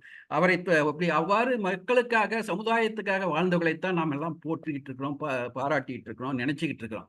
இன்னைக்கு நாம வந்து நம்ம நாட்டில் வந்து மகாத்மா காந்தி, அம்பேத்கர், ஜவஹர்லால் நேரு, நம்ம பெரியார், அறிஞர் அண்ணா, கலைஞர், எம்ஜிஆர், ஜெயலலிதா இவங்களை பற்றியெல்லாம் நம்ம பேசுகிறோம், நாம் நினைச்சு பார்க்குறோம். ஏன்னா அவங்க வந்து தனக்காக மட்டுமே வாழ்ந்து மறைந்து விடாமல் மக்களுக்காகவும் தங்களால் என்ன நன்மைகளை செய்திருக்கிறார்கள் அப்படிங்கிற அடிப்படையில் நம்ம அவங்களெல்லாம் நினைச்சு பார்க்குறோம். ஆக அப்படிப்பட்ட வாழ்வு என்பதுதான் நிலைத்து நிற்கக்கூடியது. அப்படிப்பட்ட வரக்கூடிய புகழ்தான் மனிதனுக்கு நிலைத்து நிற்கக்கூடியது. மண்ணாசை என்பது வரையறுக்கப்பட வேண்டியது, அளவோடு வைத்துக் கொள்ளப்பட வேண்டியது. அதிகமா தேவை தேவை தேவைன்னு சொல்லிட்டு தேடிட்டு வருதுங்கிறது, அதுக்காக ஓடுறது, பொருள் வேட்டை நடத்துவது எல்லாமே வந்து பயனற்றது. அது நிரந்தரம் இல்லாதது, நிலையாமை உள்ளதுதான். இப்போ நமக்கு ஆசைன்னு சொன்னா 3 ஆசைகளை சொல்லுவாங்க. மண்ணாசை, பெண்ணாசை, பொன்னாசை. மண்ணாசை, பெண்ணாசை, பொன்னாசை. இந்த 3 ஆசையுமே தப்புன்னு சொல்ல முடியாது. ஓரளவுக்கு தேவைதான். மண்ணுக்கு மேலே ஆசையும் வேண்டும், பெண்ணுக்கு மேல ஆசையும் வேண்டும், பொண்ணுக்கு மேலேயும் ஆசை வேண்டும். கொஞ்சம் பொண்ணு இருந்தா தான் நல்லது. அது அது தேவைதான். ஆக இப்படிப்பட்ட இந்த ஆசைகள் அளவோடு இருந்தால் அது தவறொன்றும் இல்லை. அது சரியான நியாயமான ஒன்றுதான். அதை நியாயமான ஒன்றுக்குள் நாம் நிறுத்திக் கொண்டு பேராசைப்படுவதை மட்டும் நாம் குறைத்துக் கொள்ளலாம். சில சொன்னாங்க நிறைய கமலாநீரம்மா பேசும்போது, சரி அரசாங்கம் எடுத்துக்கிச்சு விட்டுடலாம், பக்கத்துக்கு நிலத்துக்காரங்க எடுத்துக்கிட்டா விட்டுடலாம் அப்படின்னு சொன்னாங்க. விடுறது நல்ல குணம்தான், விட்டு கொடுப்பது என்பது நல்ல விஷயம்தான். அவர்களுடைய பெருந்தன்மையை பாராட்டலாம். இல்லை என்ன ஏன் விடமானக்கிறாங்க, ஏன் விடா கொண்டன் கொடா கொண்டனாக போராடுறாங்கன்னு சொல்லி பார்க்கணும்னு சொன்னா, இடத்தை கொடுத்தால் மடத்தை பிடிப்பார்கள் அப்படின்னு சொல்லி ஒரு பழமொழி சொல்லுவாங்க. கொஞ்சம் இடத்தை கொடுத்தோம்னா கொஞ்சம் கொஞ்சமா நிறைய இருக்கிறதே எல்லாம் புடிங்குவாங்க அப்படிங்கிற மாதிரியான ஒரு சூழல் நம்ம சமுதாயத்தில் நிலவுகிறது. ஒரு ஒட்டகம் குளிர்ல வந்து நடுங்கிட்டு வந்து ஒரு வீட்டுக்குள்ள தலையை மட்டும் உள்ள நீட்டிக்கிறேன்னு சொல்லிச்சான். சரி நீட்டிக்கோன்னு சொல்லி விட்டாராம் வீட்டுக்காரரு. அப்ப தலையை உள்ள விட்ட பிறகு வந்து என்னுடைய கழுத்தை விட்டுக்கிறேன், என்னுடைய உடம்பை விட்டுக்கிறேன்னு சொல்லி கொஞ்சம் கொஞ்சம் உள்ள வந்து அதை வீட்டுக்குள்ள படுத்துக்கிட்டு நீ வெளியே போடான்னு எட்டி உதைச்சதான் அந்த அங்கிருந்த உரிமையாளரை. அப்படி வந்து இடத்தை கொடுத்தால் மடத்தை பிடித்துக் கொள்ளக்கூடிய நிலையில் பல மக்கள் இருப்பதனால் பக்கத்து நிலத்துல இருக்கக்கூடிய இப்படி ஒரு அடியை பிடிக்கும் போது ஒரு அடி நகர்ந்து வரும்போது கூட அதுக்காகவும் போராட்டம் நடத்த வேண்டிய நிலையில மக்கள் இருக்கிறார்கள். அதுக்கு தான் ஒரு பிடி மண்ணை கூட விட மாட்டேன் அப்படின்னு சொல்லி தேசப்பற்று இருக்குது, மனிதப்பற்றெல்லாம் நிலப்பற்றெல்லாம் வருது. ஆக ஒரு அடி மண்ணை கூட, ஒரு பிடி மண்ணை கூட விட மாட்டேன்னு சொல்லி போராட்டம் நடக்குது. வக்கீல் வந்து சாப்பிட்டு போயிடுறாரு. இந்த பஞ்சாயத்து பேசுனதை பத்தி பேசுனாங்க யாரோ ஒருத்தர். பஞ்சாயத்து பேசுறவங்க வந்து அவங்க சாப்பிட்டு போறாங்க அப்படிங்கிற மாதிரி சில விஷயங்கள் சொல்றாங்க. வக்கீல் சாப்பிட்றாங்க அப்படின்லாம் சொன்னாங்க. இந்த நம்ம கதை ஏற்கனவே சொல்லியிருக்காங்க. குரங்கு கதையெல்லாம் சொல்லியிருக்காங்க இல்லையா? குரங்கு வந்து பூனைகளுடைய வடை, பூனை ஒரு வடை கொண்டு வந்தது. அந்த வடையை 2 பூனைகளுக்கு பிரிச்சு கொடுக்கறதுக்காக கொஞ்சம் கொஞ்சமா கடிச்சு முழுசி சாப்பிட்டுட்டு போங்கடான்னு சொல்லிச்சுன்னு சொன்னாங்க. அந்த மாதிரி இந்த நடுநிலையாளர்கள்லாம் சில சமயம் செஞ்சிருவாங்க. அப்படிப்பட்ட நிலையெல்லாம் கூட நேரிடும். ஆக அந்த வகையில வந்து ஆஹ் இருக்கு அந்த மண்ணாசினுடைய தாக்கம், அந்த விளைவுகள்லாம் அப்படிப்பட்ட நிலையெல்லாம் கொடுக்குது. அதனால வந்து மண்ணாசை தேவைதான். அது வந்து இப்ப ரொம்ப அதிகமா தேவைன்னு நினைக்கிறது, அதுக்காக வந்து அதையே நோக்கமா கொண்டு எல்லாத்துடையும் பறிச்சு தானே எல்லாம் வச்சுக்கணும்னு நினைக்கிறது. ஆத்துல போற தண்ணியில ஒரு கை தண்ணி தான் அள்ளி நாம குடிக்க முடியும். எல்லா தண்ணியும் நமக்கே சொந்தம் நம்ம நினைச்சா முடியுமா? அப்படி சமுதாயத்துல வந்து எல்லாம் தமக்கே என்று நினைக்க கூடாது. மக்கள் எல்லாம் நமக்கேன்னு வேணும் நினைக்கலாம். எல்லா மக்களும் என்னுடைய மக்கள், யாதும் ஊரே யாவரும் கேள்வி, எல்லாம் என் சொந்தம் அப்படி நினைச்சா நல்லதுதான். இந்த வந்து மனிதர்களுக்கு இங்க வந்து எல்லைக்கோடுகள் இருக்கு. ஒருவனுக்கு வீடு இருக்க மாதிரி, ஒரு நிலம் இருக்க மாதிரி, நாட்டுக்கும் வந்து ஒரு எல்லைக்கோடுகள் இருக்கு. அந்த எல்லைக்கோடுகளுக்கு அந்த எல்லைக்கோட்டுக்கு உட்பட்டு மனிதர்கள் வந்து ஆஹ் தேசப்பற்றுகளை வளர்த்துக் கொள்கிறார். எங்கள் தேசம் வளர்த்துக்கிறாங்க. எங்க தேசத்துடைய ஒரு பிடி மண்ணையும் விட்டு கொடுக்க மாட்டோம் அண்டை தேசத்துக்குன்னு சொல்லிலாம் நம்ம அது நடத்துறதெல்லாம் போராட்டம், உரிமைன்னு சொல்லலாம். ஆக ஆனா வந்து இந்த எல்லை கோடுகள்ங்கிறது ஏதோ அவங்க சௌரியத்துக்கு அவங்க பிடிச்ச அளவுக்கு வச்சுக்கிறாங்களே தவிர, மற்றபடி இந்த உலகத்துல எல்லை கோடுங்கிறது இயற்கையாக வந்தது. யாராவது போட்டு விட்டாங்களா? ஏகோட்டை போட்டு நீ இதுக்குள்ளதான் இருக்கணும். ஏதோ அவங்க பிடிச்சுக்கிட்டாங்க, அவங்க வச்சுக்கிட்டாங்க. இதுதான் இன்னைக்கு செவ்வாய் கிரகத்துக்கு போறாங்க, அங்க அவன் கொடியை நட்டுட்டு வர்றான். சந்திரனுக்கு போறாங்க, அங்க கொடி நட்டு அவன் இடம் உடனே வச்சுக்கிட்டு வர்றாங்க இப்ப இருந்தே. ஆக இப்படி அவரவர்கள் பிடித்து கொண்டது எல்லை கோடுகளாக மாறி அந்த இடத்துக்கு வந்து நமக்கு சொந்தமானதுன்னு சொல்லி ஒரு நிலையை வருது. ஆனா மனிதர்கள் வந்து அவன் வந்து இந்துவா இருக்கலாம், முஸ்லீமா இருக்கலாம், கிறிஸ்துவரா இருக்கலாம், அல்லது பல வித ஜாதிகளாக இருக்கலாம், தமிழனாக இருக்கலாம், தெலுங்கனாக இருக்கலாம், இந்தியனாக இருக்கலாம், பாகிஸ்தான்காரனாக இருக்கலாம். யாராக இருந்தாலும் மனுஷங்க தான். மனிதர்கள் எல்லோரும் மனிதர்கள் என்பதுதான் சரியானதை தவிர, இது மாதிரி நாம பிரிச்சு கொண்டு வாழ்வதுங்கிறது ஒரு வசதிக்காக, ஒரு சௌரியத்துக்காக, ஒரு நிர்வாகத்துக்காக, அவ்வளவுதான். அதுக்கு ஆனா மனித உணர்வு என்பது, மனிதம் என்பது உன்னதமானது, உயர்வானது. எங்க வந்து மனுஷன் அழுதாலும், மனிதன் கஷ்டப்பட்டாலும் அதுக்காக நம்ம கஷ்டப்படணும். அந்த அளவுக்கு மனித நேயம் மனிதனுக்கு வளர வேண்டும். அந்த மனித நேயம், அந்த அன்புதான் உலகத்தில் ஒரு உலகத்தை வாழ்விக்கக்கூடியது, நல்லதை உருவாக்கக்கூடியது, சமாதானத்தை உருவாக்கக்கூடியது, அமைதியை தரக்கூடியது. அது வர வேண்டும். அதுக்கு தடையாக இருக்கக்கூடிய போர், யுத்தங்கள், சண்டைகள், சச்சரவுகள், தீய எண்ணங்கள், தீய செயல்கள் எல்லாமே விலகிச் செல்வதற்கு, எல்லோரும் நல்லவர்களாக மாறுவதற்கு, நல்ல நிலை ஏற்படுவதற்கு எல்லாம் வல்லவன் இறைவன் அருள் புரிய வேண்டும் என்று வேண்டிக் கொள்வதை தவிர வேறொன்றும் செய்ய முடியாத நிலையிலே என்னுடைய எண்ணத்தையும் விருப்பத்தையும் தெரிவித்துக் கொண்டு இந்த மண்ணாசையில் என் ஆசையை தெரிவித்து விடைபெறுகின்றேன். வாய்ப்புக்கு நன்றி கூறி விடைபெறுகிறேன். நன்றி, வணக்கம். யார் இருக்கிறீங்க? நானா தான் பேசிக்கிட்டு இருந்தேனா? சரவணன் இருக்காங்க ஐயா. சரி, பேசி முடிச்சிட்டேன். அடுத்து நீங்க பேசலாம். ஐயா வணக்கம் ஐயா. அதுக்குள்ள ஒரு துயரமான செய்தியில பாத்துட்டு இருந்தேன். என்னது? இந்த தாவைக்க விஜய் கரூர் கூட்டத்துல நெரிசல் 29 பேருக்கு மேல சேர்த்துட்டாங்களாம். ஐயோ, 29 பேரா? ஆமாங்க ஐயா. இப்ப உங்களுடைய அந்த போன்ல பாத்துட்டு ஒரு வாட்ஸ்அப் ஒரு குழுவுல வந்தது, ஒரு அவசர செய்தின்னு அதை பார்த்தேன். பொய்யா இருக்கு போதப்பா. அவ்வளவு தூரம் அவ்வளவு பேர் சாவர அளவுக்கு என்ன பண்ணாங்க? ஓடிட்டு இருக்காங்க. அவர் வாகன பயணம் மட்டும்தானே பண்ணாரு. கூட்ட நெரிசலுங்க ஐயா. மக்கள் என்ன போ 29 பேர் இறந்துட்டாங்கன்னா இப்ப செய்திலையும் சொல்றாங்க ஐயா. சரி, இப்பதான் பேசணும், நியாயத்தை பத்தி பேசணும். எங்க யாருக்கு எது நேர்ந்தாலும் அது வந்து நமக்கே நேர்ந்த மாதிரி நம்ம நினைக்கிற மாதிரி பேசணும். நமக்கே நேர்ந்த மாதிரி தான் வருத்தப்பட வேண்டியதா இருக்கு. என்ன செய்யறது? அலைகடலா வந்த கும்பல அவரும் எவ்வளவு சொல்றாரு. ஆனாலும் அந்த நெரிசல் மக்கள் போய் ஆவேசமா போறதுங்கிறது முடியாம இருக்குது. இது என்ன செய்யறது? சரி, நீங்க பேசி முடிங்க, நம்ம நிறைவு செஞ்சுக்கலாம்.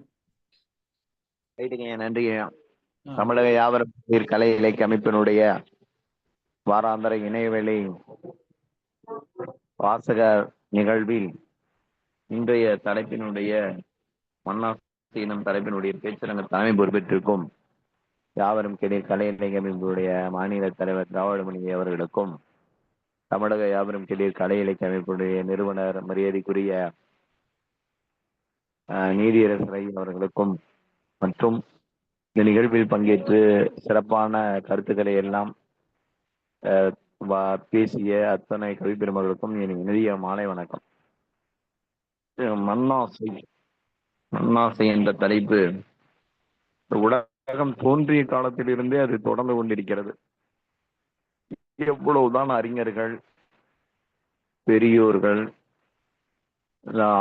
நம்முடைய மாணவ செல்வங்களுக்கு சிறு வயதிலே ஆசிரியர்கள் அறிவுரைகள் கூறிய போதும் ஒரு காலகட்டத்தில் இந்த மண்ணுக்கான ஆசை ஒளிந்தபாடில்லை. இன்று உலகத்தில் நடக்கக்கூடிய போர்களுக்கு காரணமும் இந்த மண்ணாசை தான். ரஷ்யா உக்ரைன் மீது போர் தொடுப்பதாக இருந்தாலும், இஸ்ரேல் காசா மீது போர் தொடுப்பதாக இருந்தாலும், அமெரிக்கா மற்ற நாடுகளினுடைய ஏகாபத்தியத்திற்குள் நுழைந்து தன்வசப்படுத்திக் கொள்வதாக இருந்தாலும், இந்த மண்ணின் மீது கொண்ட ஆசை தான் ஒரு பேராற்றல் மிக்க பெரிய உலகத்தினுடைய கட்டுப்பாடை தனக்கு கீழ் இயங்க வேண்டும் என்ற தனி மனிதர்களுடைய எண்ணங்கள் மட்டுமல்ல, அவரை சார்ந்த அதோடு ஒத்த கருத்து இருக்கிறவர்களும் அவன் கீழ் பணிந்து செல்லவில்லை என்றால் அவர்களை எதிர்ப்பது, தன்னுடைய வலிமையை காட்டி அவர்களை தன்வசப்படுத்துவது என்று மன்னராட்சி காலத்திலும் இருந்து கொண்டுதான் இருக்கிறது. ஜனநாயகம் இருக்கக்கூடிய மக்களாட்சி மலரக்கூடிய நாடுகளிலும் இருப்பது வேதனை இருக்கிறது. மக்களாட்சி நாடுகளில் மட்டும் இந்த மண்ணின் மீது யாரும் ஆசை கொள்ளவில்லை என்று நாம் கூறிவிட முடியாது. ஏனென்றால் மக்களாட்சியில் மக்களால் தேர்ந்தெடுக்கப்பட்ட மக்களினுடைய பிரதிநிதிகளாக ஆட்சி பொறுப்பில் இருப்பவர்கள் தான் ஆட்சி பொறுப்பில் இருக்கின்ற காலத்தில் தன்னால் எவ்வளவு வருவாயை ஊழலாக பெற்று அதை முதலீடாக மண்ணின் மீதுதான் பயன்படுத்துகிறார்கள். அதனுடைய விளைவுதான் ஒரு சாதாரண ஏழை குடும்பத்தை சார்ந்தவரும் கூட ஒரு சிறிய வீடு கட்டுவதற்கு முடியாமல் இன்னும் வறுமையின் பிடியிலே இருக்கிறார்கள். ஆனால் அந்த மக்களுக்காக நான் சேவை செய்கிறேன் என்று சொல்லக்கூடிய மக்கள் பிரதிநிதிகள் நாளுக்கு நாள் அவர்களுடைய சொத்துக்களுடைய மதிப்பு உயர்ந்து கொண்டு வருவதை நாம் அனைவரும் அறிவோம், கண்கூடாக பார்ப்போம். அவர்கள் வேறு ஒருவருடைய பெயரில் வேறொருவருடைய முகவரியில் தன்னுடைய பணத்தை சேமிப்பதும் அவர்களுடைய பெயர்களில் இடத்தை வாங்குவதும் மிக ஒரு முதலீடாக கருதுகிறார்கள். நம்முடைய தமிழ்நாடு போன்ற மாநிலங்களெல்லாம் மண்ணின் மீது ஆசை கொண்டவர்கள் யாருமே இல்லாதவர்களாக இல்லை. அனைவருமே ஏதோ ஒரு வகையில் மண்ணின் மீது ஆசை கொண்டவர்களாக தான் இருக்கும். அது நம்ம எப்படியாவது ஒரு நமக்கு ஒரு வருமானம் வருது, அதை வச்சு ஒரு சின்ன வீட்டுல வாழலாம் அப்படிங்கிற எண்ணம் இருக்கிறவங்க எல்லாம் மிகவும் குறைவு. இந்த ஒரு நிலத்தை நீங்க சம்பாதிக்கிற காலத்துல ஒரு நிலத்துல வாங்கி போட்டீங்கன்னா அது உங்க காலத்துக்கு யூஸ் ஆகும்ல, பயன்படும் இல்ல அப்படிங்கிற கருத்தை ஒட்டி தான் எல்லாருமே பாருங்க, இந்த பகுதியில நீங்க ஏன் வாங்கினீங்க, இது இன்னும் கொஞ்ச நாள்ல வளர்ச்சி அடையுமா என்னன்னு தெரியாது, நீங்க வங்கியில முதலீடு பண்ணீங்கன்னா ஒரு 7% வட்டி தான் வரும், ஒரு நகையை வாங்கினீங்கனாலும் அது ஒரு நேரம் ஏறும் ஒரு நேரம் இறங்காது, அல்லது நீங்க அந்த பணத்தை நீங்க அப்படியே வச்சிருந்தனால என்ன பயன், ஒண்ணும் இல்லை. ஒரு வங்கி இதை நம்ம யாராவது கேட்பவர்களுக்கு பணம் கொடுத்து ஒரு நிதி நிறுவனமாவது தொடங்கினாலும் அதுலையும் குறைவான வருமானம் தான் வரும். அப்ப விரைவாக முன்னேறுவது எப்படி? இந்த மண்ணின் மீது முதலீடு செய்தால் நாம் விரைவாக முன்னேறலாம். இப்ப நாமக்கல் பகுதியே பார்த்தீங்கன்னா இந்த மண்ணு மேல யாரெல்லாம் முதலீடு பண்ணி அதை வியாபாரமா மாத்தினாங்களோ அவங்களாம் மிகப்பெரிய கோடீஸ்வரன் ஆயிட்டாங்க. எனக்கு தெரிந்து எங்க ஊர்லயே நான் தினந்தோறும் காலையில நடைபெற்று செல்லக்கூடிய மைதானத்துக்கு எதிர்த்தாப்புல இருக்க ஒரு பையன் எனக்கு கீழே தான் ஒரு 5 வருஷம் கழிச்சு படித்தான். அவனுக்கு படிப்பே சரியா வரல. அவங்க அப்பா வந்து ஒரு மளிகை கடை வச்சிருந்தாரு. இவனும் அந்த மளிகை கடையை தான் பார்த்துட்டு இருந்தான். அவன் தன்னுடைய கூட்டாளிகளா ஒரு சிலருடைய நட்பு கிடைச்சது. ஒரு நிலத்தரகரங்கிற அந்த மண் மீது கொண்ட பற்றின் காரணமாக மண்ணில் தான் நம்ம சம்பாதிக்க முடியும், அப்பதான் நம்ம வாழ்க்கை தர முடியும் அப்படின்னு அதுல முதலீடு பண்ண ஆரம்பிச்சான். தரகரா இருந்தவன் அடுத்தது ஒரு நிலத்தை வாங்கி வித்தாங்க, அவனே வாங்கி வித்தான். இப்ப வந்து நிலக்கலால் வந்து இப்ப நில சுவான்தாரர் ஆயிட்டார். அவர் பாத்தீங்கன்னா இப்ப தனக்கு கீழே 500 பேர்த்த வச்சு வேலை வாங்கிட்டு இருக்கான். அவனை தான் வந்து ஒரு உதவி யார் கேட்டாலும் பள்ளிக்கூடத்துக்கு ஒரு உதவி செய்யணும்னாலும் நிதி உதவி செய்யக்கூடிய இடத்துல அவங்க எல்லாம் இந்த மண்ணை வந்து வியாபார பொருளா மாத்திட்டாங்க. அது விவசாயத்துக்கு ஏற்றது, இதனால நம்மளுடைய சுற்றுச்சூழல் பாதிக்கும், நம்ம வந்து வீடா கட்டிக்கிட்டு இருந்தா பிளாட்டா போட்டு வித்துக்கிட்டு இருந்தா அப்படிங்கிறதெல்லாம் நாம எல்லாருமே வாயில வேணா இந்த நன்றாக தெரிந்த சுற்றுச்சூழல் பாதிக்கும், சமூகத்திற்கு எதிரானது அப்படின்னு ஒரு சிலர் சொல்லிட்டு இருந்தாலும் அது நடைமுறையில வந்து அதை யாரும் ஏற்றுக்கொள்ளவே இல்லை. ஏன்னா அந்த இடத்துக்கு போறவங்களும் அவங்களதான் இருக்காங்க. இப்ப அவர் பெரிய நிலச்சுவான்தாராகி பெரிய தொழிலதிபர் ஆயிட்டாரு. அவரு தான் ஒரு கட்சியினுடைய வேட்பாளரா அவர் தான் செலவு செய்யற இடத்துல இருக்காரு. அவருக்கு தான் கட்சியிலேயே தேர்தலுக்கு போட்டியிட வாய்ப்பு கொடுக்குறாங்க. அந்த வாய்ப்பை பயன்படுத்தி அவரே தான் எம்எல்ஏ. அவரு இன்னும் கொஞ்சம் கூடுதலா எம்எல்ஏ பின்னாடி தன்னுடைய வருமானத்தை வேற ஒரு பினாமி பேர்ல சேர்த்து அவர் இன்னும் இருக்கிற இடத்த அந்த இந்த பக்கத்துல இருக்கிற வளர்ச்சி அடையினா அந்த பக்கத்துல ஏதாவது ஒரு புதிய கல்லூரி தொடங்கினா நாம வாங்கியிருக்க நிலப்பகுதி விரைவிட முன்னேறும், நம்மளுடைய வசதி வாய்ப்புகள். இப்படி இந்த மண் மீது கொண்ட ஆசை இல்லாதவர்கள் எவருமே இல்லை இந்த சமுதாயத்தில். நாம வேணா அந்த விடுதலைக்கு முன் தன்னுடைய மிகப்பெரிய சொத்து செல்வத்தை எல்லாம் விட்டு தேசத்தை காப்பதற்காக தன்னுடைய சொத்துக்களை எல்லாம் விற்று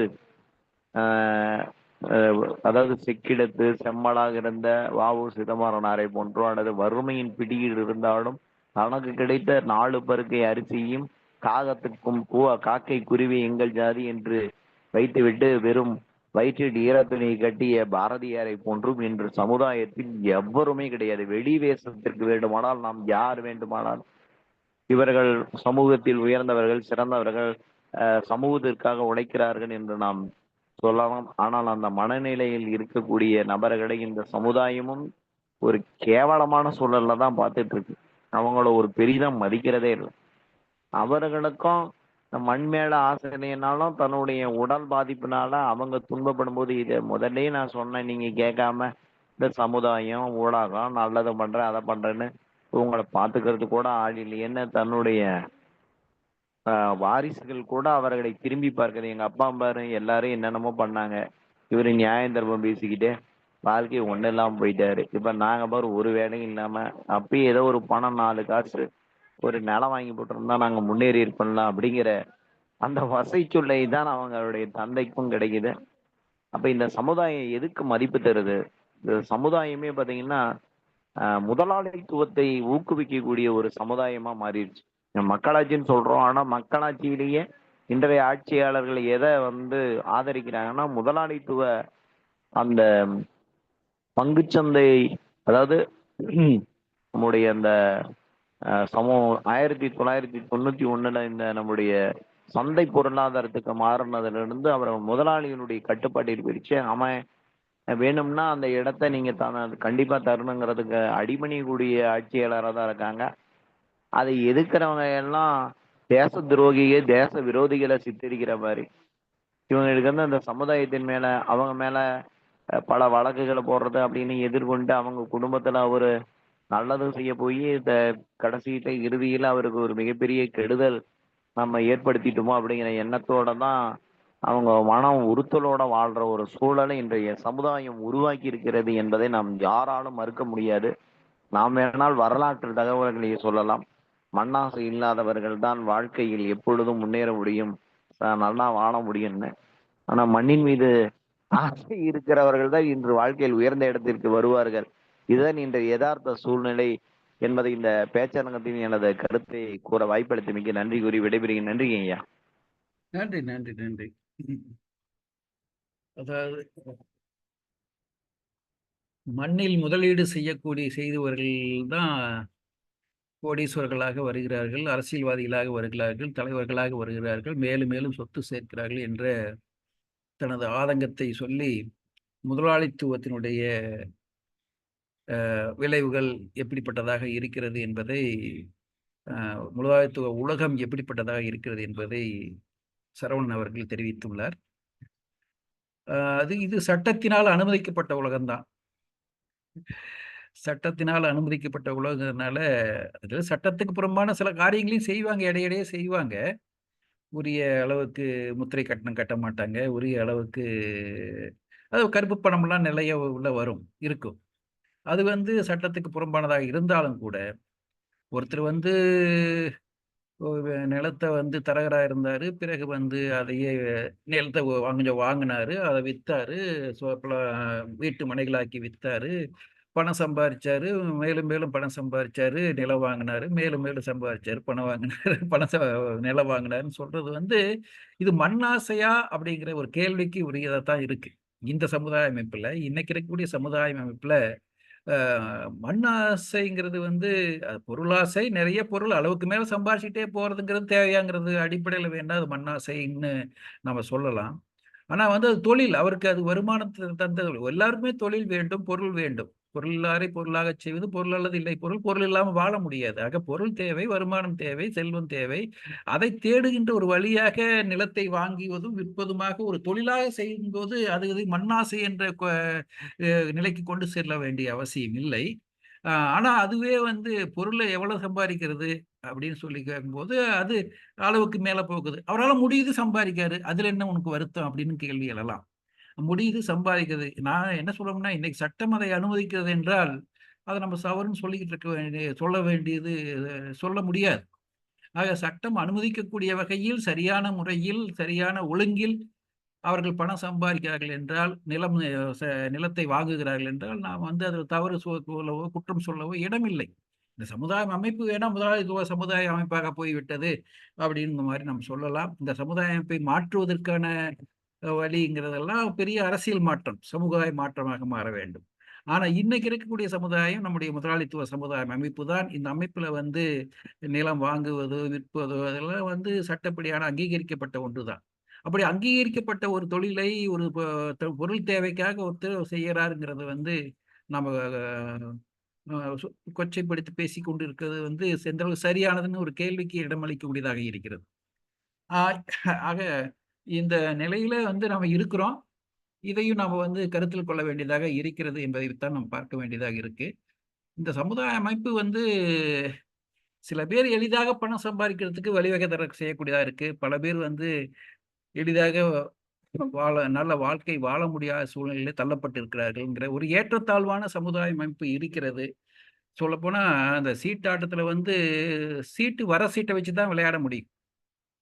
ஒரு சிலருக்கு நல்ல சீட்டு வரலாம், ஒரு சிலருக்கு நல்ல சீட்டு வராம போகும்.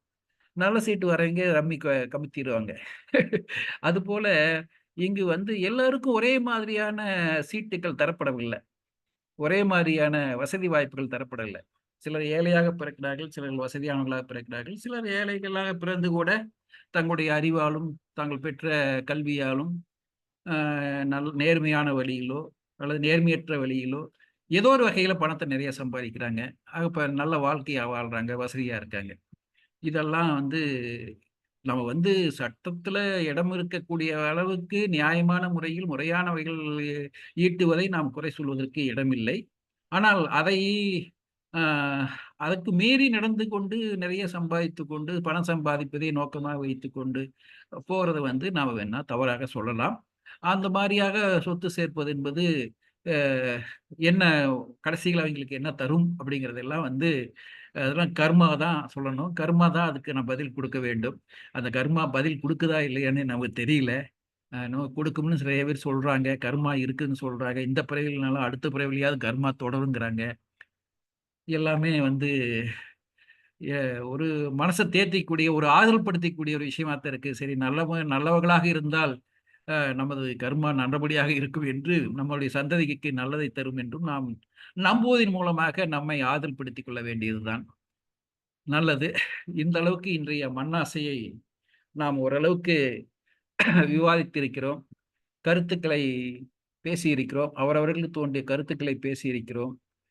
இது ஓரளவுக்கு இந்த மண்ணாசை பற்றிய ஒரு பார்வையை விசாலப்படுத்தி இருக்கும் என்று நான் நினைக்கின்றேன். அந்த வகையில் நம்முடைய இன்றைய பேச்சரங்கம் இந்த விஷயங்களை பற்றிய ஒரு அறிவை விசாலப்படுத்தக்கூடிய இந்த நிகழ்வை நாம் ஒரு நல்ல நிகழ்வாக சொல்ல வேண்டியதாக இருக்கிறது. ஆக இந்த நிகழ்ச்சியில் பங்கு பெற்று நல்ல நல்ல கருத்துக்களை முன்வைத்து ஒரு சிந்தனைக்கு இடமளிக்கக்கூடிய விதத்திலே பல்வேறு நல்ல கருத்துக்களை முன்வைத்து இதுவரையிலும் பேசி இடம் சார்ந்து இருக்கக்கூடிய அனைவருக்கும் என்னுடைய மனமார்ந்த நன்றியை தெரிவித்துக் கொண்டு, இந்த நிகழ்ச்சியில் அனைவருமே பேசி இருக்கிறார்கள். ஆக இனிமே பேசக்கூடியவர்கள் இல்லை. ஆதலால் இந்த நிகழ்வை இத்துடன் நிறைவு செய்து கொள்ளலாம் என்று நினைக்கின்றேன். அனைவருக்கும் நன்றியை தெரிவித்துக் கொள்கின்றேன். நன்றி, வணக்கம். இனி அடுத்த வாரம் சந்திப்போம்.